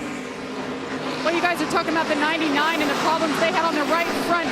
Jerry Baxter, his crew chief, just came on the radio and told him, hey, I was over-cambered on the right front. We need to compensate for it. Some more on that. Let's go to the Craftsman Tech Garage with Tim Brewer. Tim, what exactly does that mean, and what can they do to get the car right? Jamie, it's going to be a really severe change because what you have to do is loosen up the bolts right here, and what you'd like to do is eliminate about the thickness of these shims right here. And what you're trying to do is actually get the tire off of the inside, the weight off the inside, and transfer that weight. By taking camber out, you're really going to transfer the wear pattern from the inside of the tire over to the right side. But by raising the car up with this wedge bolt, you can also take just a little bit of camber out. But it's going to be hard to do without losing a couple of laps here in Dover. Thanks for the explanation, Tim. So not the kind of news that Trevor Bayne's going to want to hear. Nothing they can do right now. I mean, let's say have a caution to work on it. I mean, he's likely to be the next victim of a blown tire if they're not careful. Yeah, one thing you'll have to do as a driver, if you have that information, you can change the way that you drive the car a little bit. You're not going to want to dive it off in the corner quite as hard. Roll it back up the corner just a little bit, and then kind of drive the car around the corner. You see Trevor doing that a little bit there. He's carrying more speed right there. Just not put too much wheel in it here as you exit the corner, where you put more load on that right front yet. So the driver can help a little bit because they don't have time to make those changes. You notice Justin Allgaier sneaking into the picture every now and then. He is the first car one lap down in 16th position. He's trying to get a caution right now to get back on the lead lap. While this is going on, they go around the 87 of Joe Nemechek. Let's listen in on the 99 radio. We're starting to lose the right front again. It's starting to chatter. All right, just take care of it. Hopefully we get us a caution here pretty soon. All right, how do you take care of it? I would just be worried about the caution being for the 99 if I was that team. Yeah, I tell you. Especially after the way that tire looked when it came off after the first caution and only caution that we've had so far. And boy, if he's taking care of it, I don't know how, because he's going right around and takes the spot away from Ricky Stenhouse. So move Trevor Bayne up to 11th. Well, what I am seeing is him drive the race car a little bit differently than what he was. So I think that he is making that adjustment, trying to help that right front. All right, the good news, if you're a Kyle Busch fan, he is still leading. The bad news is Carl Edwards' car is coming back to him again, and he is cutting into the margin.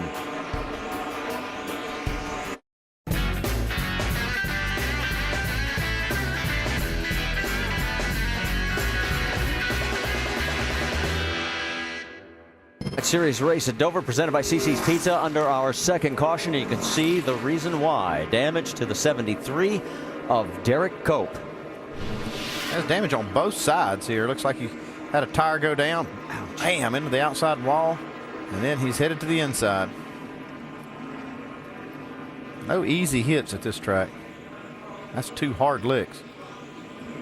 So he gets both sides of the race car.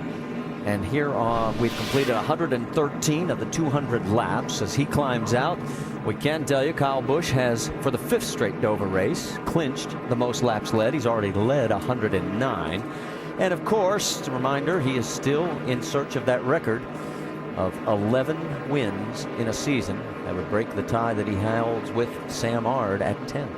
He's able to pull away from Carl Edwards a couple of seconds, but then Carl's able to just inch his way back in contention, and then this caution came out. We'll see if they can make an adjustment on Carl's car and keep up in the shorter runs.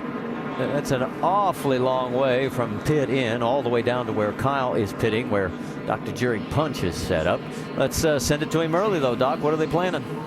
Well, 3,800 RPMs, 35 miles an hour is the key for Kyle, not the speed on pit road. They're talking about Kyle. So the front end of the car just doesn't quite hold as long as he'd like. So they're going to put a rounder wedge in the rear to get the front nose of the car just to hang on more coming in the corner. Now, in front of him is Carl Edwards. Carl said the adjustment you made is good, but not good enough. Still tight in the middle. 4 tires. They top it off with Sunoco fuel and an air pressure adjustment. Jamie. And Joey Logano all the way down at pit out. The last pit box says he wants to go in the same direction. He needs to be tighter when he gets off pit road and off on the restarts. It was 1.5 rounds of wedge, 4 tires. He comes out 3rd, and that is where he entered pit road, Marty. The big gainer so far, Reed Sorensen picks up 2, and Brad Keselowski loses 2 spots. And Ricky Stenhouse's crew gets him back into the top 10. So stay with us. We'll get ready to go back to Green Flag Racing. How tight it is on pit road. Watch the 40 Mike Bliss and Eric Darnell coming in, and Will Sturgill, our over-the-wall reporter, is going to go right between them. Oh, so close. What's it look like from his perspective? Look tight, look tight. little tight. We're all right, though. There we go. Here we go. Going around. Under control. Get it up. Here we go. Down and away. Out of there we go. Little tight is an understatement. As we come back, we're going to green flag racing. Kyle Busch leads Carl Edwards, Logano, Harvick, Sorensen. That's your top 5. Well, Harvick got a great run there on the restart. They pulled down in front of Carl Edwards trying to take the lead. Don't think that'll happen. Whoa. Ryan Newman's going way high, too. Kind of tight back in there. Brad Keselowski and Jason Leffler side by side. There's Newman again. At least he's not as high as he was in turn 1. Also want to tell you the lucky dog went to Justin Allgaier. There were 5 waiver rounds. Keller, Davis, Kenny Wallace, Clements, and McClure. So you're caught up. Comes Carl. He's wanting that second spot back. He doesn't want Kyle Busch to get quite as far away as he got the last time. Yeah, that's the key thing right now. If he can just keep from losing too much time right here, this car seems to really come around after about 20 laps, and he can start running Kyle back down. Kyle makes it look so easy from the drop of the green flag, though. This has been the way it has been all day, although we have had good racing. And right there, you get another example of it a little further back. Joey Logano going underneath Harvick. So Harvick, after making the great start, starts to move a little bit backwards. Harvick just doesn't have the car today to run up there, those top 3 cars. He did a good job to try to get there, but just not enough car to stay there. How about Stephen Wallace and his teammate Brendan Gaughan ganging up on the 22 of Brad Keselowski? They're both on the high side. Here comes the 38 of Leffler. It's almost the same thing we saw in the spring with Brad Keselowski. Ran the top 5 first half of the race, and now he's battling to try to just stay in the top 10. Yeah, they lost a couple of spots there on the pit stop, and you can see his car's just not that good once he got back in traffic. Ryan Newman, the 3rd car in that freight train. Now he's going to break off, go low, and maybe he sees something that he can sneak underneath Keselowski. Now he thinks about it again and falls back into line. Let's get an update on the 62 of Brendan Gaughan, Dave. And Marty, I think one of the things he knows how to do for sure is jump on these restarts. I had him restart in 14th, and he was already up into the top 10 by the time that first restart lap was completed. Had a tight race car. They just made an air pressure adjustment the last time down pit road. Still on that high side, and Keselowski falls in behind. Now it's Leffler going to be taking the next shot. Now this time he runs up even higher, and that opens the door for Keselowski to come right back on him. He carries the momentum, though. A little bit further back, you saw Newman's got his hands full with Ricky Stenhouse. Good 5-car battle here. Leffler getting close right there to the 22. Makes a nice run, though. See if he can complete this pass down into 1. Stenhouse side by side going through the corner. Again, Newman high through 1 and 2. And it's going to allow Stenhouse to clear him. So move Stenhouse up to 12th. Here comes Leffler again, taking a peek underneath the 22 of our points leader, Brad Keselowski. It's just so difficult to make that pass from the bottom, just where you need to really be able to power up and stay in the throttle. You're not able to do it, and the momentum of that car on the outside is able to carry him off the corner just a little bit faster. 3 of the nationwide only drivers surrounding the points leader, double duty man, Brad Keselowski. Let's get more from Dave Burns. On Jason Leffler, he has felt plagued by a couple of different things. One was that damage to the left rear from Newman early on. They've been working on that each stop. He said it felt like a parachute on the last run. They pushed it in some more this time. Also, he feels like the motor's lagging, and right there coming off the corner, even though he's going to try to complete the pass, he says it feels like I got nothing coming off the corner from that motor. Yeah, Brad Keselowski right there was trying to set up Brendan Gaughan to get a run coming off the corner, and Jason Leffler stuck his nose in there and took that spot away from Brad, and he wasn't able to do that. Now here comes Ricky Stenhouse to pass both of them. Boy, Stenhouse with a nice move, saw the opportunity and has seized it. So move Stenhouse into the top 10. All right, let's go back to the race lead, because Kyle Busch this time does not lead by a 1.5 seconds or more. In fact, Carl Edwards has chopped it under 1 second, guys. I think the biggest thing was he was able to get back into that second spot before Kyle struck out there and got that 1.5 seconds lead on him. So he's able to kind of hang here. Lap times have been pretty close. One lap, Carl will beat him by a couple of hundredths. The next one, Kyle will come back. So they're hanging pretty steady right now. There's your top 5 after 128 of 200 laps in our nationwide series race here at Dover, presented by CC's Pizza. trouble off of turn number 4. A huge crash has brought out the yellow flag. Cars involved, Elliott Sadler in the 88 at the bottom of the racetrack, and the 27 car just piled into him. Wow. That is Drew Herring, and a terrible crash off of turn number 4 has brought the yellow out for the 3rd time in this race. The crash started with Sadler being turned around, and then Herring came in later and compounded the problem. Well, we could you couldn't see it. We're looking at the monitors in our booth here, but we could hear it behind us, and we hope everybody's okay. You see him working with Elliott Sadler there. Window net down on the Herring car. So a 3rd caution of this race out with 65 laps to go for trouble. It started in turn 4 for Elliott Sadler. Like Elliott was underneath the car there, and he got a little bit loose and turned around, backed it in the wall, and Drew was coming along, and watch this. He just slides right down in front of him. Oh, my goodness, wow. That is a hard hit. At least it wasn't the driver's door. It was up on the left front tires where he got hit, Brad. Yeah.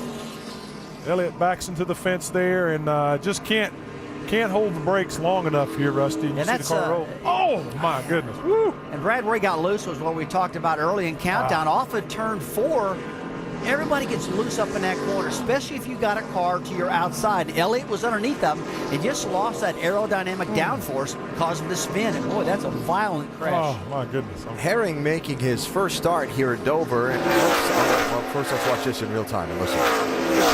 Wobble there, backs at the fence, and sitting up on that 24-degree banking. And like I say, once you get to the front straightaway, it's still 9 degrees of banking. So hard to hold those brakes, especially when they're a little soft. Well, look at the debris. These guys just pitted, and now they have to drive through all that debris. Wow. Plus, you got a lot of fluid out of Drew's car there. You can see the radiators busted open and stuff running everywhere. It's going to be interesting to see if these guys pit because of all the debris that he's drove over top of. Wow. Point I was starting to make, first run at Dover for Herring. Yeah. Things happen fast here, and there's an experience you might not have at any other kind of racetrack before you come to a place like this, and that's Elliott Sadler. Good to see there. Well, we've seen Elliott take some tough licks this season. We remember back at Pocono, we see Kurt Busch get turned sideways here, and we're focusing on his car as he goes through the grass.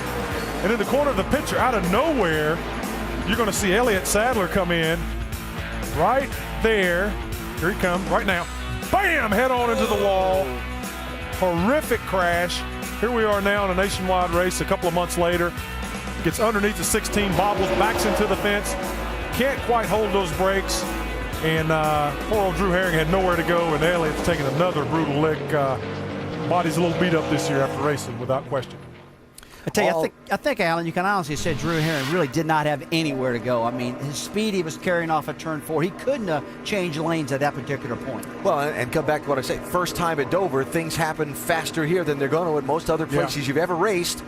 And, you know, there it is. There's a car in your way. Got to avoid it. Well, you're right on with your comment right there. You really are. I mean, if you're a rookie, I mean, you got to learn real quick. But I don't know, even being a rookie, you could have changed what just happened there. 2 race cars for him today, record car in qualifying as well. So tough day for Drew Herring. All the debris Rusty talked about on the racetrack has forced officials to put out the red flag to clean it up. So we will take a break. 65 laps to go from Dover. The Monster Mile living up to its rep. ESPN's coverage of the NASCAR Nationwide Series from the Monster Mile. Coverage today presented by CC's Pizza under the red flag with 65 laps to go for significant cleanup off of turn number 4 after a 2-car accident involving Elliott Sadler in the 88 car and Drew Herring in the 27 car. Not just the cars, but bits, pieces, and a lot of oil and fluid, as you can see, needing to be cleaned up over in that section of the racetrack. And that is why the red flag is out. Gives us an opportunity to talk about some interesting happenings on the NASCAR Sprint Cup side surrounding the first of today's 2 final practice sessions that happened earlier at the Monster Mile. To set it up, we need to review the penalties given to Clint Bowyer. After his win in last Sunday's Sprint Cup Series race in New Hampshire, his car failed a subsequent inspection at the NASCAR R&D Center on Tuesday. The body placement on the car, not where it should have been according to NASCAR specs. Bowyer docked 150 driver points, which knocked him from 2nd back to 12th in the chase. Crew Chief Shane Wilson and the car chief Chad Haney suspended for 6 races. Wilson fined $150,000. Childress docked 150 owner points. All those penalties are being appealed. Well, naturally, when the press conferences began here at Dover on Friday, a lot of reporters were asking other competitors about the situation revolving around the Childress team. In the garage, everyone's known it for months. It's not 2 weeks old. This is something that's been going on for months. They've been warned for a long time, way before Richmond. So this is not something that, oh man, we got, they just told us halfway after Richmond and going in the Loudon that our car's wrong. They knew it was wrong way before that, and I felt like they wanted to get everything they could. What did they have to lose, really? So, you almost can't fault them for that. Well, and flash forward to Saturday morning's practice. Kevin Harvick, one of the Childress drivers, follows Denny Hamlin out onto the racetrack and basically appears to be trying to send a message. He is upset. I don't like what you said, I think was the message. Little contact, a little more contact, a little more contact out on the racetrack. Both drivers called off the track by NASCAR into the garage where discussion ensued. Boys having a little bit of a heated debate on territory there. And, it's very difficult when you're making the implication that someone else is cheating. It goes to the core. And what happened in this instance, as we saw with the fines and penalties, NASCAR has called a black and white ruling a foul. It's cut and dry. So the argument is the penalty. Was the penalty too stiff? That type of thing. But the infraction was there, and they call it 100% a black and white ruling. No discrepancy. And as far as the situation today was concerned, there was some radio traffic on Clint Boyer's radio saying, hey, your teammate was out there sticking up for you and so on. Let him race. Absolutely. That's going to happen. Let's see what happens. Now, let's talk about the appeals process. The appeals hearing will be held this coming Wednesday. NASCAR gathered this information and distributed it today at the racetrack. Since 1999, there have been 132 appeals of NASCAR penalties to the National Stock Car Commission. 88 of them, so 66%, two-thirds, are upheld. The original NASCAR penalty stands. About a third, the original NASCAR penalty was either reduced or completely overturned, and in a very small number, the penalty was actually increased from NASCAR's original mandate. We'll talk more about how the appeals process works on NASCAR Countdown. That comes up tomorrow from here in Dover on ESPN2 at noon Eastern, leading to our coverage of Chase Race number 2. Coverage presented by Burger King. That's on ESPN tomorrow at 1 Eastern Time. Don't forget, if you are a drag racing fan, the O'Reilly Super Start Batteries NHRA Fall Nationals from Dallas. The qualifying comes up tonight, 1 a.m. Eastern, and then the finals tomorrow at 7 Eastern on ESPN2. And more pre-race coverage from Dover. NASCAR Now presented by 5 Hour Energy, 9 a.m. Eastern Time tomorrow morning, ESPN2. I've done a lot to talk about this week. There you go. Absolutely. I love it. Elliott Sadler involved in the hard crash that brought out the red flag. He's with Vince. Yeah, unfortunately, Elliott looks to be okay, but take us through what happened and how you're feeling from that hard hit. Yeah, well, first, I'm feeling fine. I'm glad NASCAR does a good job of having good rules about safe race cars. And of course, everybody at JR Motorsports built us a good car. And I just got loose under the 16. We were racing for the Lucky Dog, and I got a little free and spun out. Just a bad job on my part. Got to apologize to everybody at Realtree and everybody at JR Motorsports, Dale Jr. guys. After I saw the 7 wreck, the last thing I wanted to do was right now to get 2 tore-up cars. But just glad when I got hit in the front and not the driver's door. What's going through your mind there as you see that car coming at you and you know you're going to take a lick? Well, when I spun out, you could tell I was driver's side towards ongoing traffic, and I'm watching them going, oh, man, they are coming pretty fast. So I knew we were going to get hit. I just didn't know how hard it was. So I hate it for everybody back at the shop, for Dale Jr., Pops, and everybody. We put a lot of effort in this race to come up here and run well, and we were a little free, and we were making it better and better and getting it, and I just hate to tear up a good race car. Yeah, glad you're okay. Alan? It is good to see Elliott Sadler is okay. So the cleanup continues from the third caution and the first red flag of today's race. The Monster Mile starting to live up to its reputation here in Dover. On ABC Saturday Night Football, number 3 Boise State looks to make another statement. Kellen Moore and the Broncos face Jacquizz Rodgers and the 24th ranked Oregon State Beavers. Saturday Night Football presented by Southwest Airlines on ABC at 8 Eastern, 5 Pacific. As you can see, cars have refired. We are back under a yellow flag condition, and the question will be, is everybody coming? And it looks like the answer to that question is yes. Everybody but Ryan Newman. That's right. Ryan Newman is the first car to stay out. And we'll tell you that Eric Darnell will get the lucky dog. That'll put 17 back on the lead lap. Let's send it to Dr. Jerry Punch. Kyle Busch coming down pit road. They were going to put 4 sticker tires on, but one of their sticker tires had a slow leak and a cut, so they moved the sticker tires away, and they're going to put 4 scuff tires on the 18 car. Now in front of him, the 60 car pitting. Carl Edwards said the car is getting better, still a little bit snug in the middle. One final adjustment on the track bar. Jamie. Joey Logano wants to take some of that wedge out of the left rear. 4 tires because of the debris. They were talking about a 2-tire stop to get some track position. He's down and away.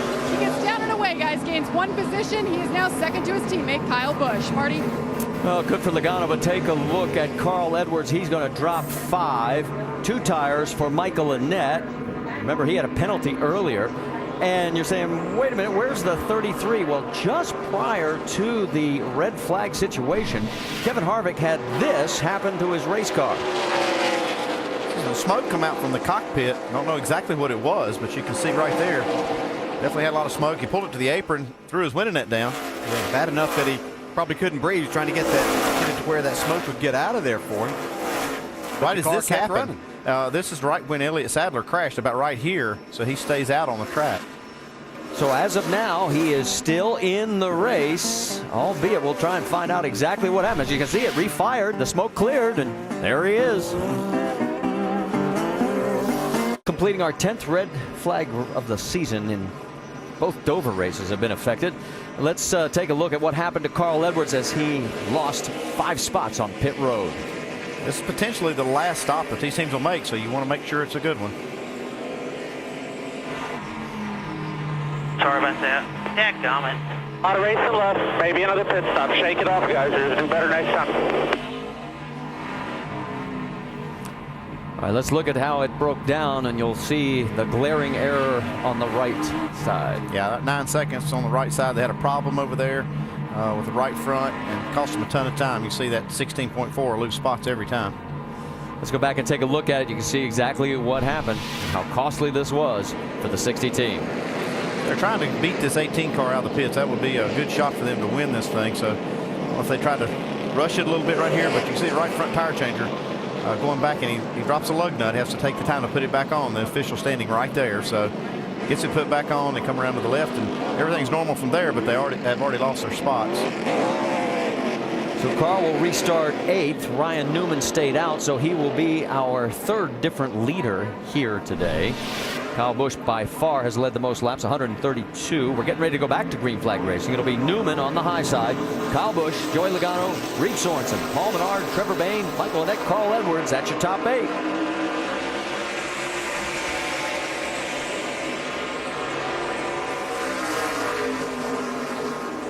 Well, that wasn't a fair fight. Nah, Newman on the older tires just can't hold off Kyle Busch. Question is, how quickly can anybody else get around Newman to try and close in on Kyle? Because here he goes. Yeah, that's going to be the key. Is he's so fast on these restarts, Kyle is, that he gets out there and gets away, and then you can't run him down. Reed Sorensen giving Joey Logano all he wants right now. This is as far up as Reed's been today. Yeah, he's had a nice solid day. Been in the top 5 pretty much all day. They had a pit stop that he lost a couple of spots, but he made those back up on the track. See, Logano takes that spot away now in 3rd. Paul Menard trying to get underneath the 99 of Trevor Bayne. You have Carl Edwards right there. You're riding with Carl, trying to make up those spots they lost on pit road. Yep, Carl's picked up 1. He's up to 7th. Here he comes, taking a look underneath Menard. Leffler going to try and follow with him. Yeah, Carl got the left sides down off the racetrack a little bit. Kind of shot him up the track there, but he's able to hang on to it. Should be able to complete this pass down in turn 3. Battle for 2nd. Joey Logano underneath Ryan Newman. And he's going to clear him. So Newman, who last pitted on lap 114, everybody else came in on lap 137. You can see what tires means. Yeah, Logano wasn't able to quite complete that pass. Newman had a run still on the outside. Logano couldn't pull up in front of him, so they're still battling side by side here. That stays on the right side of your screen. Let's go back a little bit further. You got Michael Annett and Stephen Wallace battling for 9th. There's Ricky Stenhouse. Whoa, that got close. And Newman's out of shape, too. And there's Kevin Harvick. Now, remember, he was at the tail end of this deal after basically stalling. Thought there was a major issue with the car. All of a sudden, it refired. There's no more smoke, and here he is, taking on Ricky Stenhouse. Racing everywhere. Logano's still working underneath Ryan Newman. Doc, what are you hearing on the 33? Marty, what happened is that Kevin saw smoke in the car, and the car started to sputter, so he shut it off, and it was the cooling system that shorted out. He dropped the window net and was headed toward the fire trucks. He was going to pull the fire trucks and get out put the fire out. That's when the caution came out with Elliott Sadler. So Kevin stopped the car on the track. The fire went out by itself. He sat there. They came down pit road, changed tires, shut everything off to a backup ignition, put the window net back up, and here he is now running the car back towards the top 10. Timing is everything. Great report, Doc. Vince Welch caught up with Drew Herring. He was involved in that big crash with Elliott Sadler. What a tough weekend for the 27. They lost a motor in practice, crashed in qualifying, crashed here in the race. Give us, Drew, what's going through your mind when you come around the corner and you see Elliott sliding back down the track? Trying to do everything I can to miss him. Just got the call late there. I came around, I was already in the gas wide open and got the call. There's a car spinning.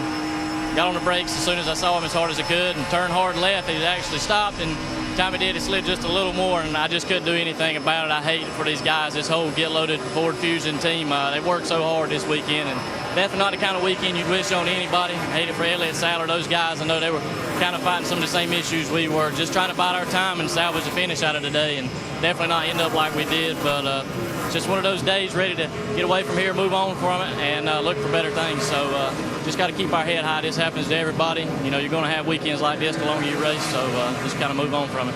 Tough weekend. They'll look to bounce back at Gateway. Sharp young man, and hopefully he'll be back to race again. Battle continues out on the racetrack. As you can see, we've got 6 cars, basically cover them all with a blanket. Reed Sorensen trying to get under Ryan Newman, and he's having a hard time. Yeah, Ryan Newman's making it difficult. His car's just good enough on that high side to really give these guys fit. Carl Edwards knows that he has a faster car, but he's got nowhere to put it. Carl has moved up to the 5th position. You notice on the right, Danica Patrick looks like she's going to get back into the car. She's 36 right now, 67 laps down and counting. She was our first caution with a right front tire blowing. All right, let's get an update on Ryan Newman, because he's actually hanging on, Dave Burns, better than a lot of us probably thought. Well, Marty, think of the things working in his favor. His crew chief told him your times didn't fall off that much as the run went on, so we think the tires might be okay. You can make it to the end on fuel. And oh, by the way, remember how some drivers complain that Ryan Newman is hard to pass? That's good for track position. He is definitely hard to pass right here. His car is really loose, but he can make that outside lane work just good enough. He's got a lot of cars stacked up behind him, though. I'm kind of worried about him getting crashed.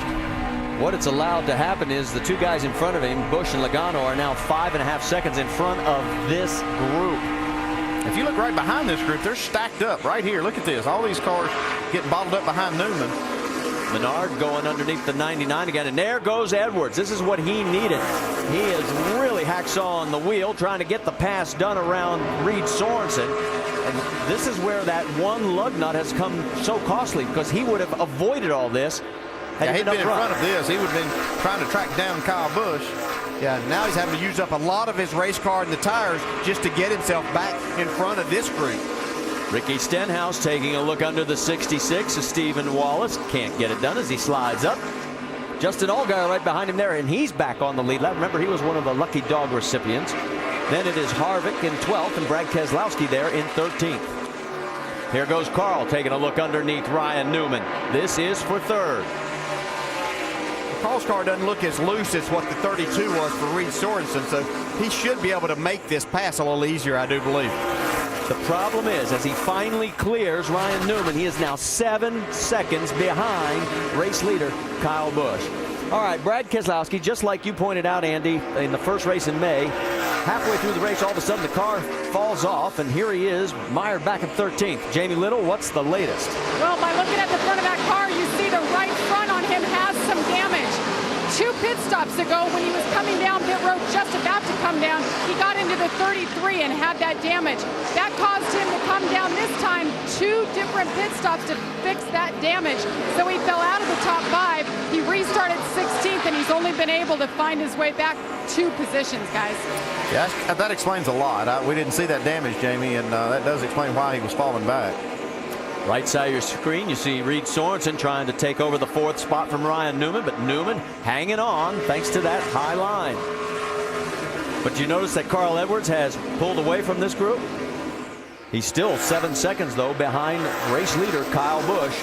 Busch is 2 seconds ahead of teammate Joey Logano. There goes Carl. Here comes the rest of the pack. And all of a sudden, Menard gets passed by Jason Leffler. Boy, what a four-car lineup this is. Menard trying to come back. There is your race leader. 2.1 seconds, as we said, after 158 laps. And Busch now has another record. He passed Harry Gant for most laps, led at Dover. Gant did it in 16 starts, Busch in 13. Make sure to go to NASCAR.com for all your latest NASCAR information. Here at Dover, we are under our fourth caution. Brad Keselowski spun it around after contact with Stephen Wallace. He is trying to stay on the lead lap. You can see the damage that they're trying to pull out. He has completed all but one lap in the 2010 season. There's the damage on the 66 of Stephen Wallace on the left side. Now he's got damage on the right side as well. Let's go back and show you how this all unfolded. A lot of hard racing here. You see these cars lined up. Stephen Wallace having a great day, but gets just a little bit high, gets in the wall. Stenhouse gets underneath. Keselowski tries to follow him in there. Yeah, and just gets down in there and tries to get in a little hard, got a little bit loose. He's saying that maybe he got chopped off a little bit there, but that's always looks different from the seat there than what you see on TV a lot of times. But no doubt that Brad just got loose as he got down in. Well, Brad has a record of his own that is in potential jeopardy. Look at Harvick. Yeah. What a good job he does. Right along with him down into the corner here. You see Stephen comes down some, but he still had enough racing room there. Easy. What happens that makes you just get your car loose with that car on the outside. Let's go on board with teammate Justin Allgaier. Clear down. Come on. Clear.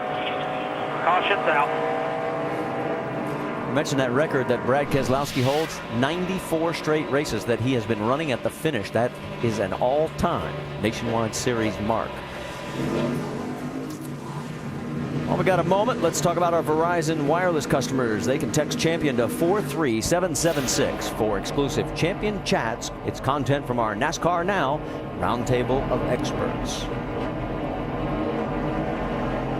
We'll have one to go at the line this time by the 40 of Mike Bliss gets the lucky dog, so that gives us 18 cars on the lead lap. And there's what's left of Danica's right front, and she's going to go back out and try and log a few more laps. She is 70 laps, or now actually 93 laps behind. That's a huge break, that caution for Carl Edwards. If he's going to have anything for Kyle Busch, this allows him. He was 7 seconds behind, so now he's closed up. He'll start right up there with Kyle Busch and Joey Logano, who will be on the front row. Yeah, he'll have to get a break here on this restart to not lose too much ground, and if he gets a good restart, he might have a shot at it. Let's get a quick update from Jamie Little. Well, guys, the team of the 7 rebuilt the right front suspension. A lot of people probably wondering, why would she go back out? It's all about seat time and experience. The plan right now, run a few laps, see if she can get up to speed, make sure the car's okay. If it is, they're going to run about 15 more laps and then call it a day. Are you going to learn anything with car like that shape? She was having a hard time before it was wrecked and before the tire blew, and it had a lot of front end damage. I don't think there's much to be gained and learned right here. Yeah, I don't either. I admire the effort of the crew to get this car put back together, but I don't know what they're going to gain from running these last, 36 laps. All right, let's talk about the starting lineup. It'll be Kyle Busch. He's got the high side with Joey Logano alongside. Then Carl Edwards, Reed Sorensen, Ryan Newman, Trevor Bayne. That's your top 6. Rounding out the top 10, it's Leffler, Menard, Stenhouse, and Justin Allgaier. And we're back to green flag racing with 35 laps to go. You see Carl's getting blocked in here. Reed Sorensen got a nice start behind Carl on that outside. Here comes Logano trying to come back on Kyle Busch off of turn 2. If Carl's going to have a chance, or Reed Sorensen, they got to dispose of one or the other and get back up there, because here goes Carl. He's going to look like he's going to clear him. Meanwhile, the 99 gets around Ryan Newman. So Carl's going to try and set sail for Logano, because Kyle's doing what he's done all day long. Newman getting high in that corner. Justin Allgaier closes in a little bit more.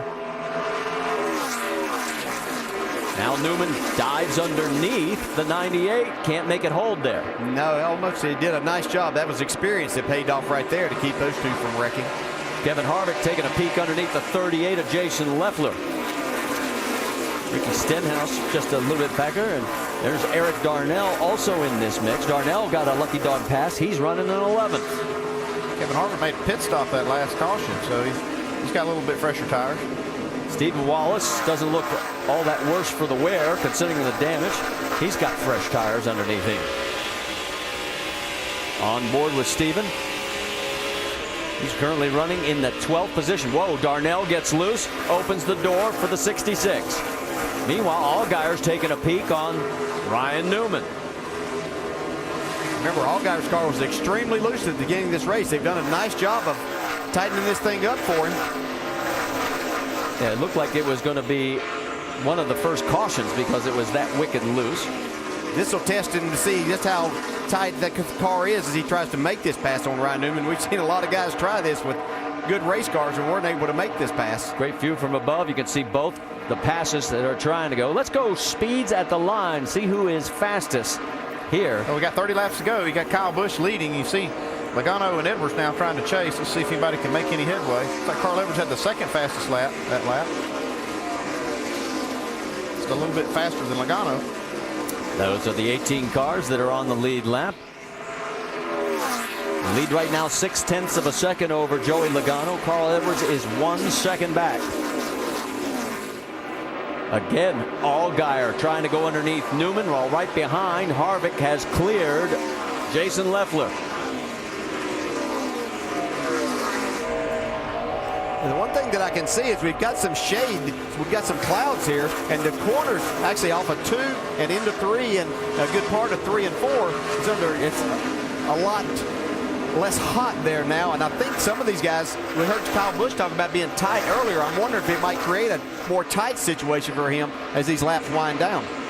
Well, Harvick has now pulled up on the back bumper of the 12 of Allgaier. Here comes Leffler. Nice 4-car battle getting to shape up here at Dover. 20. He's still trying to make that run and make that pass. He's going to have to drive it down in and slide up in front of him right there. And he's going to able to do it now. And here comes the 33 of Harvick trying to ride that rail down low. That was a nice job of learning by Justin Allgaier there what it was going to take to make that pass on Ryan Newman. He kept trying to stick his nose in, but it was the wrong place. He finally got that run on the exit of the corner to where he could carry that speed down the straightaway and put the slide job on him. Okay, the one thing I've noticed on this last restart, Kyle has not opened up that instantaneous 1.5, 2-second lead. It's 0.7 of a second over Logano and Edwards. Well, that's the first restart we've had without fresh tires. They had run a few laps, had a caution, so now these cars are able to catch back up and reset. And now you see, I think the only way that Logano or Edwards is going to have a shot at Kyle Busch is if this race goes green to the end. Yeah, Kyle has been a rocket ship on the restarts. He has led 165 laps. Newman has led 5. Logano has led 4. That's it. Let's go back and check in on this battle. Whoa, Stenhouse makes an evasive move, trying to get under Darnell in the same process. Brad Keselowski in this mix, and Stephen Wallace out in front of all of them. That is 11th on back through 14th. We can see Stenhouse get a little bit loose right there. Brad Keselowski got to the right rear quarter panel of his car. You know, I'm watching Stenhouse, and we talked about his great comeback. A couple of cars back is Brian Scott. Scott, at one point, had Rookie of the Year honors basically in the bag. And right now, I think it was a 3-point difference coming into this race. And here's Stenhouse again running in front of Brian Scott. Yeah, he is doing that. I'm looking at Eric Darnell there in that 16 car. He's done a fantastic job. He's picked up 24 spots. He didn't have a good qualifying effort. He got down a lap at one point today, got that back, and now is up in the 12th spot. Well, Darnell made his first nationwide start of the season back at Richmond. He started 17th, finished 22nd in that race.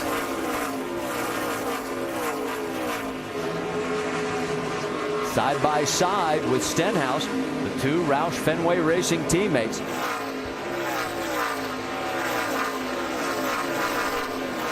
This is where Jack Roush gets a little bit nervous when these guys start racing each other. He's seen this before earlier in the year, and they'd get in the same accident, but you can see Ricky Stenhouse takes that spot away now.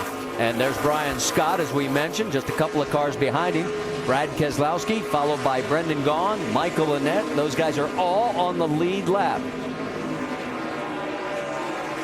I think that damage that Keselowski has to the right front of his car is really affecting the handling on his car right now. He's just not able to hold the car down in the center of the corner.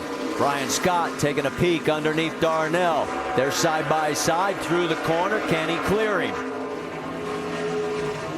Not this time. He'll try it again. Meanwhile, we can tell you the race leader is getting ready for more traffic. That's Eric McClure, and you're on board with Danica Patrick. Oh, we thought that might help Joey Logano a little bit, but Kyle disposes of that traffic pretty quickly. Yeah, Logano is doing a pretty good job through this traffic as well. I mean, he's just zooming by Eric McClure now. And if Danica will give him a break right here, he might even be able to close just a little bit. Danica stays high. Gained about a half a second that lap. Logano goes low, and he clears. There's Carl Edwards next to come by Danica. Yeah, Kyle's got clear selling for a while, though, so see once they get back into, once Logano clears that, and what these lap times do now. Yeah, we'll see how it stabilizes out. Well, with all that damage, Danica is running 0.7 of a second slower than our race leader.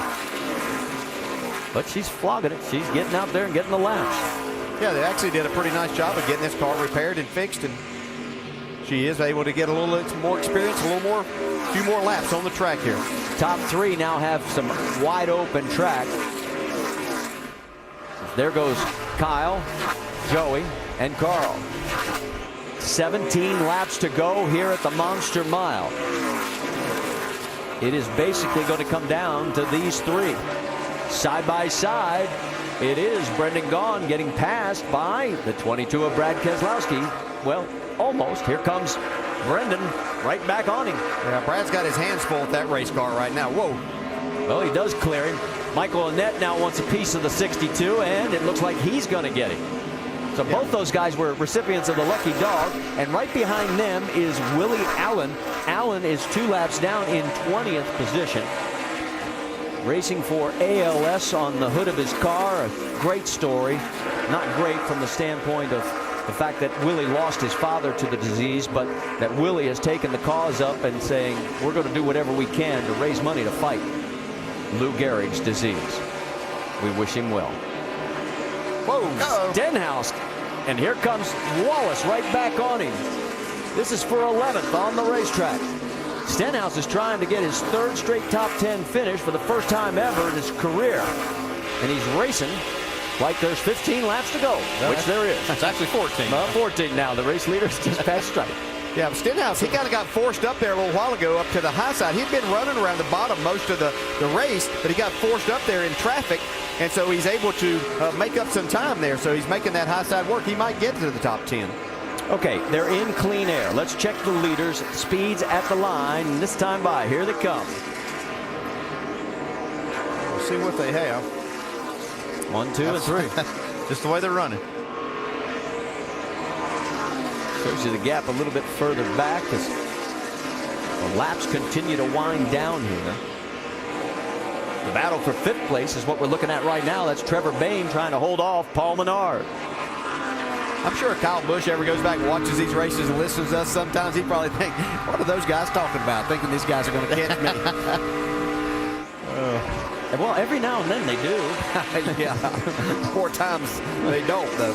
I'll tell you what, Trevor Bayne is probably going to be counting his lucky stars when his crew talks to him about the number of close calls they had with tires today when those cautions came out right at the perfect time for them. Yeah, they did catch a few breaks in that first run. He almost blew that right front tire, but they got it off of there, and like I said, he got a few breaks after that. Michael Annett wants the 15th position from Brad Keselowski. Like he might get it. And he does. He clears him. Kevin Harvick gets around Paul Menard, so move Harvick up to the 6th position. Not too bad for a car that was headed to the garage area a while ago with smoke coming out the windows. Yeah, he came in and got those fresh tires that last caution, and he's making those work. He's trying to drive his way back into the top 5 now. Let's check on Ricky Stenhouse because he's closing on Ryan Newman. Those tires are finally starting to catch up with Ryan. He has drifted back from the race lead. He is now running in 9th, and Stenhouse is closing, and here comes Stephen Wallace as well. Yeah, Stenhouse is going to try to use that groove that Ryan Newman's been using up on the higher side and see if he can make that pass. The view from Stephen Wallace.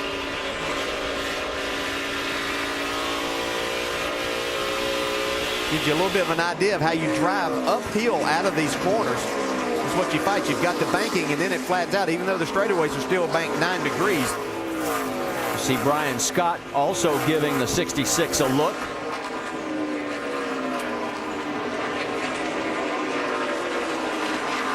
Brian won the truck race here at Dover back in May a year ago.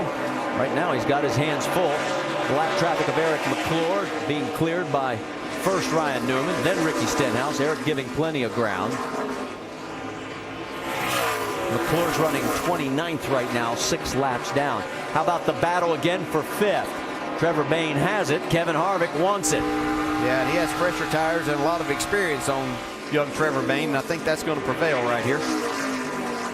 And he does clear him. So move Harvick back into the top 5.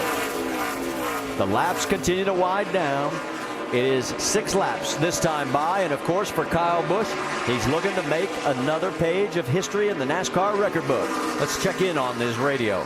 We're not going to make it. I've had a vibration since 15 to go. It's getting worse and worse and worse and worse. We ain't going to make it.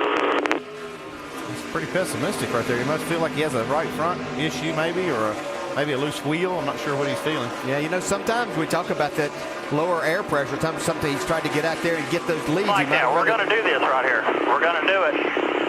Could have run it a little bit hard. You see right there, he got the left front down off the track and shot him up a little bit, but he's still running his lap faster than time. anybody else. Yeah, his lap times are right there, so I think he's fine. 5 laps to go. Is there a problem on the 18? There's Joey Logano. It could be another 1-2 finish for Joe Gibbs Racing in another 4 laps. Carl Edwards a 1.5 seconds behind the race leader in 3rd.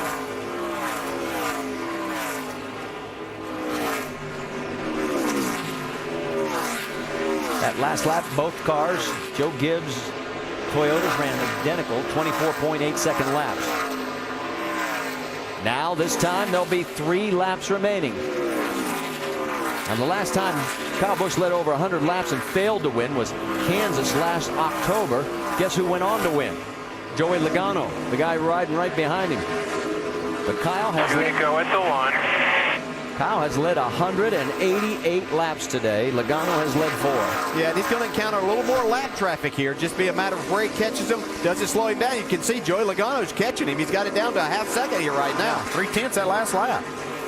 Edwards is also closing in. And Kyle does have lap traffic. 2 cars that he's going to have to maneuver through. The 09 of Kelly Byers. Byers gives him room. Here comes Logano charging through the center of the corner, though. We're going to have one more lap to get it done. White flag is out. Does Kyle Busch make the record stick? Logano wants a piece of it, but he's running out of racetrack. Bring it to us, folks. Still there.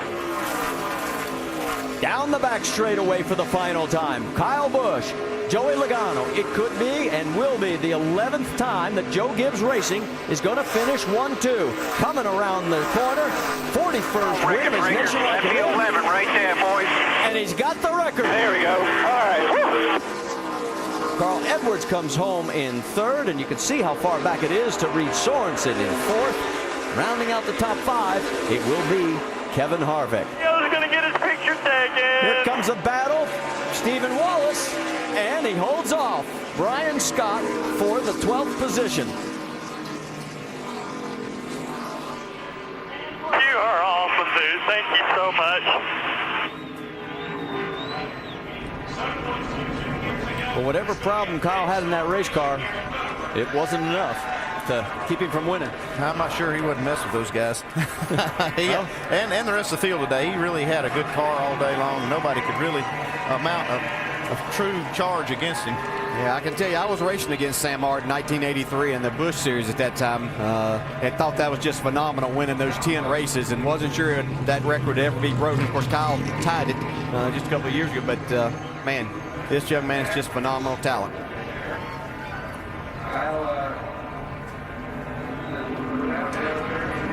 Just a matter of where he's going to set this record now before we get to the end of the season. He's going to have a few more chances. Well, and we pointed out a while back, I mean, if he had run every race this year, he would be the points leader.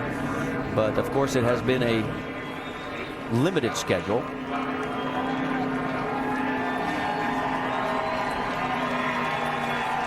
You can hear the crowd. A few boos, but for the most part, a lot of cheers, because I think they realize 11 wins in a season, a new record.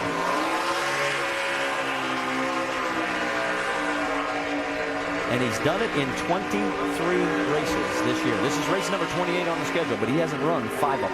Yeah, that's batting almost 50% there. That's pretty good. I don't care what division you're racing in. And he's got the burnout process down pretty good, too. Well, he's had a lot of practice. There's no doubt about that. It'll be the 14th win for Toyota at this track. They lead Chevy, who has 6, Dodge with 5, and Ford with 3. He's got them lit up right there. Fans are loving it. And that's in 2010, I should point out. I think I said at this track. That's for the season. 14th win for Toyota. Wow. Yeah, where is he in that pile of smoke? There he is. Uh-oh, radio cord needs to be unplugged. There we go. Of course, he'll do what he always does, head over to the flag stand to get the flag, and we'll get the traditional bow. Although that thing wants to keep moving when he's got it in park. Yeah, they didn't want to roll it back into the wall. And it is. It's trying to creep on him there. There it goes. He's going, okay, give me a chalk or something to weight this thing down. All right, well, we're going to step aside for a moment because Kyle's car might get damaged without him behind the wheel.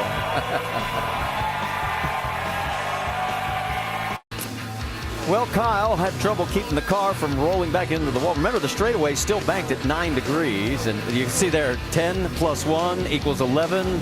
And yes, the traditional bow. Thank you very much.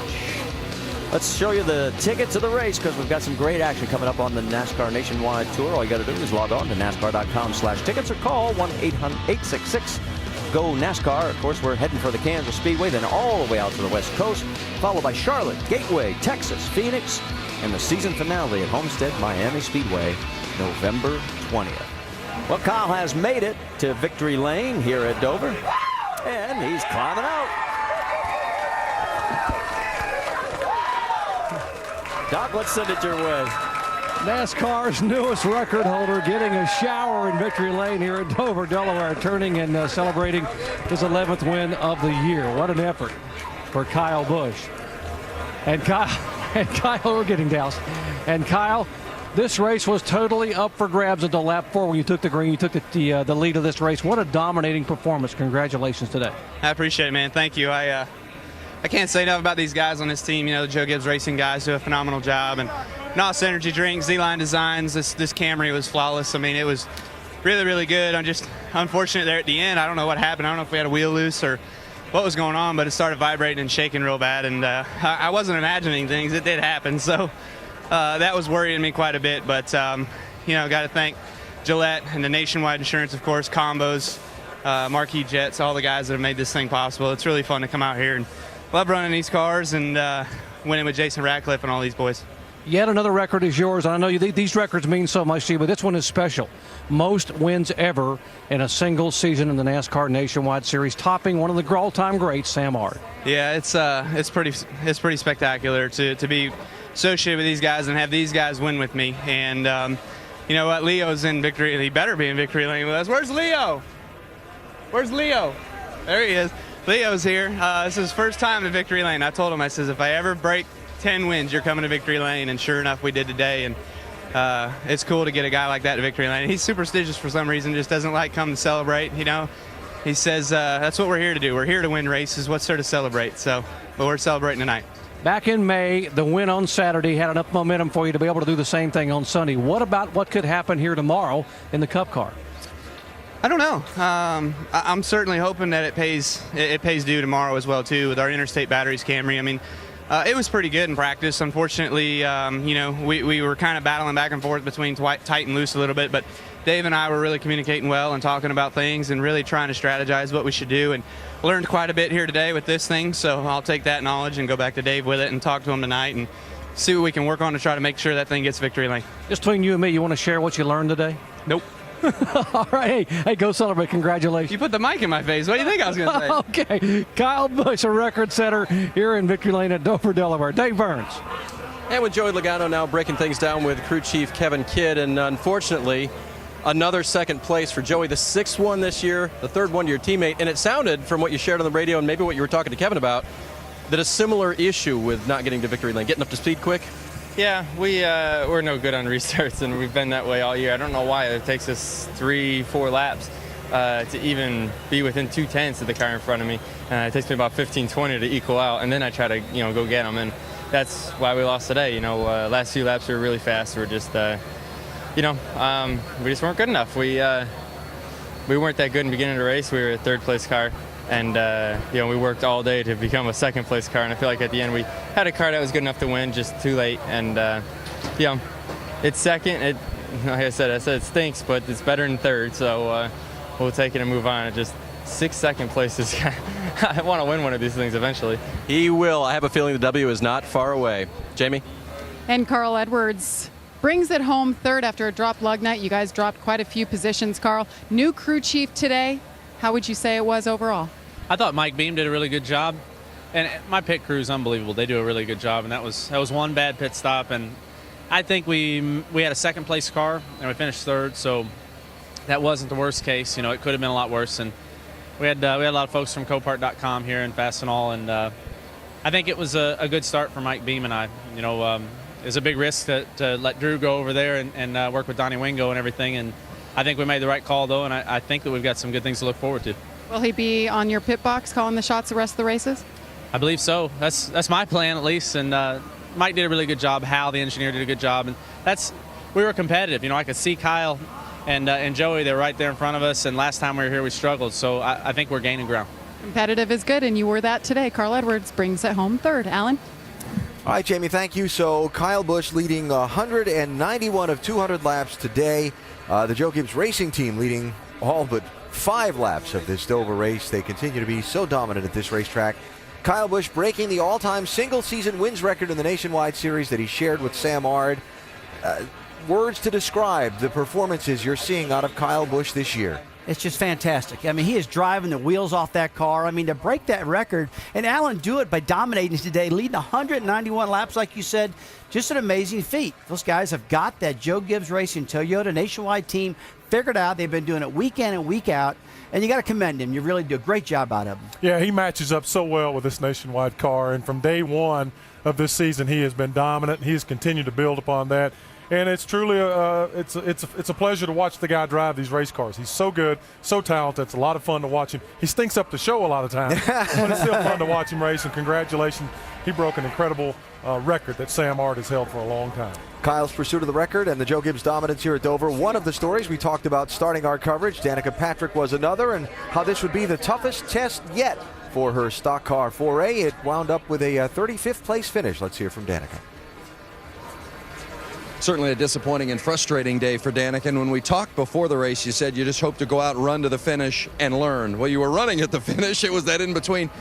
What can you take from a day like today? It's hot out there. Just take a nice little break in the middle 100 laps. No, really disappointed. It's funny. I was talking, obviously, with the 100 laps I had to talk about it. And, there's two things. One, every time I think I'm going to do well, I don't do well. And every time I'm not sure what to expect, I do well. And it's just kind of gone like that this year. Michigan was a prime example. I thought I was running well, and we were just loose, and, it didn't go great. And anyway, and then the other part of it is that, I don't know what I need out of the car to be good in the race. I know what I want for one lap to feel good, but that doesn't mean it's going to be good for 70 or 80 laps. And so, even on that last run out there that I did, which was 30 or so laps, we freed it up and went out there, and I started out feeling a little loose, and then it kind of settled in, and then I was pushing by the end. So it's like, how loose does it have to be when you start to have a good end? And I don't know if that contributed to the right front blowing out in the first run or not, but I was getting to the point where there was so much push it was chattering. And so I know now from experience that, when you have a vibration or when the car doesn't want to turn, it's probably losing pressure, and, you should back it on down. But, lessons learned, and they're not fun lessons, and everybody's watching, so it makes it even harder. But we'll get this Skoda Eddie car to the front by the end of the year, and we'll figure it out. Thanks, Danica. Steep learning curve. And Vince, interesting perspective there. Lessons learned while everybody's watching.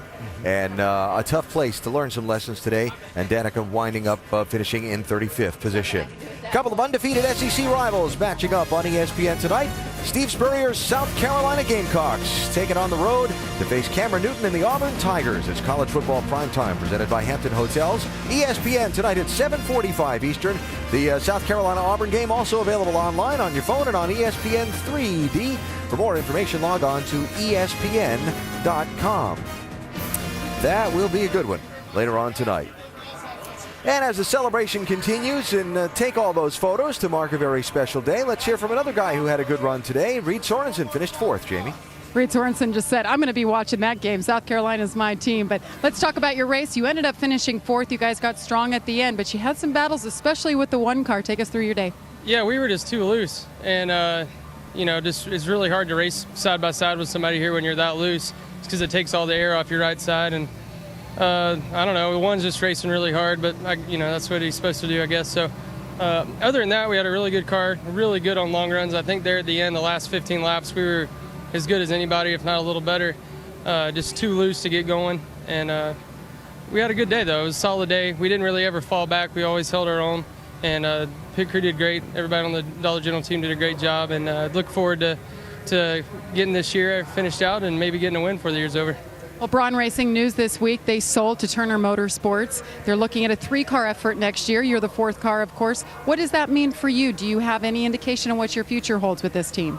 I mean, all I know is I love racing for Dollar General. We're doing a good job this year. We've haven't got our win, but we're getting close. And, I love racing with these guys. I love hanging out with Trent, him being my crew chief, and me and him get along really well and seem to get the car running good. So just keep doing the best I can, and hopefully everything will work out. That's 4 straight top 10 finishes for Reed Sorensen. Vince?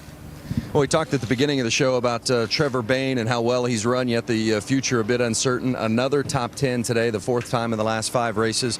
Put in perspective the struggle of what's going on off the track and how you balance that to put it forth another good run with this 99 team. Well, it's a tough balance once you step out of the car. It's hard to keep a smile on your face when you don't know what tomorrow is going to hold, but once I get in the car, I mean, it's strictly focused, and we showed that again today. I mean, with all this controversy, everything that's happening, this team pulled together. We pulled off another top 10, ran top 5 till the very end, ended up 6th. So we were happy to give out Pet Care another strong run, and happy to give these 99 guys a great run with us not knowing whether I'm going to be in the car again. I mean, it's ups and downs, and it's hard to keep moving forward, but we got to. You put your strong foot forward and just keep working toward the next week right now. Will you be in the 99 next week? Who knows? If you know, you can tell me. So that's the tough thing. It's we run this strong, and then you got to wait till Tuesday to find out if you're going to be in it again. If that's the case, I'm sure these guys are going to succeed. They've got great cars here, great sponsors on board, and I've been lucky to be a part of this for so long, and for these guys to give me the opportunity to show what I can do. The cars, they've been so strong. Jerry Baxter's done so good adjusting. It's given me an opportunity to put my best foot forward and show these other guys what I've got. If they aren't able to exercise keeping me in the car, then hopefully somebody else can acknowledge that we've been running so good and I can stay behind the wheel for a little while longer. Yeah, Bayne and Baxter, it's been a great combination for the 99. It'd be a shame to see that break up. And a good finish today for Bayne in 6th. Don't forget tomorrow, our NASCAR Sprint Cup Series coverage from here in Dover is presented by Burger King, ESPN 1 Eastern. We start with NASCAR Countdown at noon Eastern on ESPN 2. Drag racing, O'Reilly's Superstart Batteries NHRA Fall Nationals from Dallas qualifying late night tonight, and the finals Sunday night, 7 Eastern, ESPN 2. Tomorrow morning, pre-race coverage, NASCAR Now, presented by 5 Hour Energy, 9 a.m. Eastern. Here on ESPN 2, some of the motorsports coverage we've got coming up for you on the ESPN networks. So, tomorrow, race number 2 in the chase. And up next, ESPN 2 College Football Primetime, and a good one, Oklahoma and Cincinnati. So, the monster didn't step aside for many today, but he did for Kyle Busch, who rolled to a new NASCAR Nationwide Series record.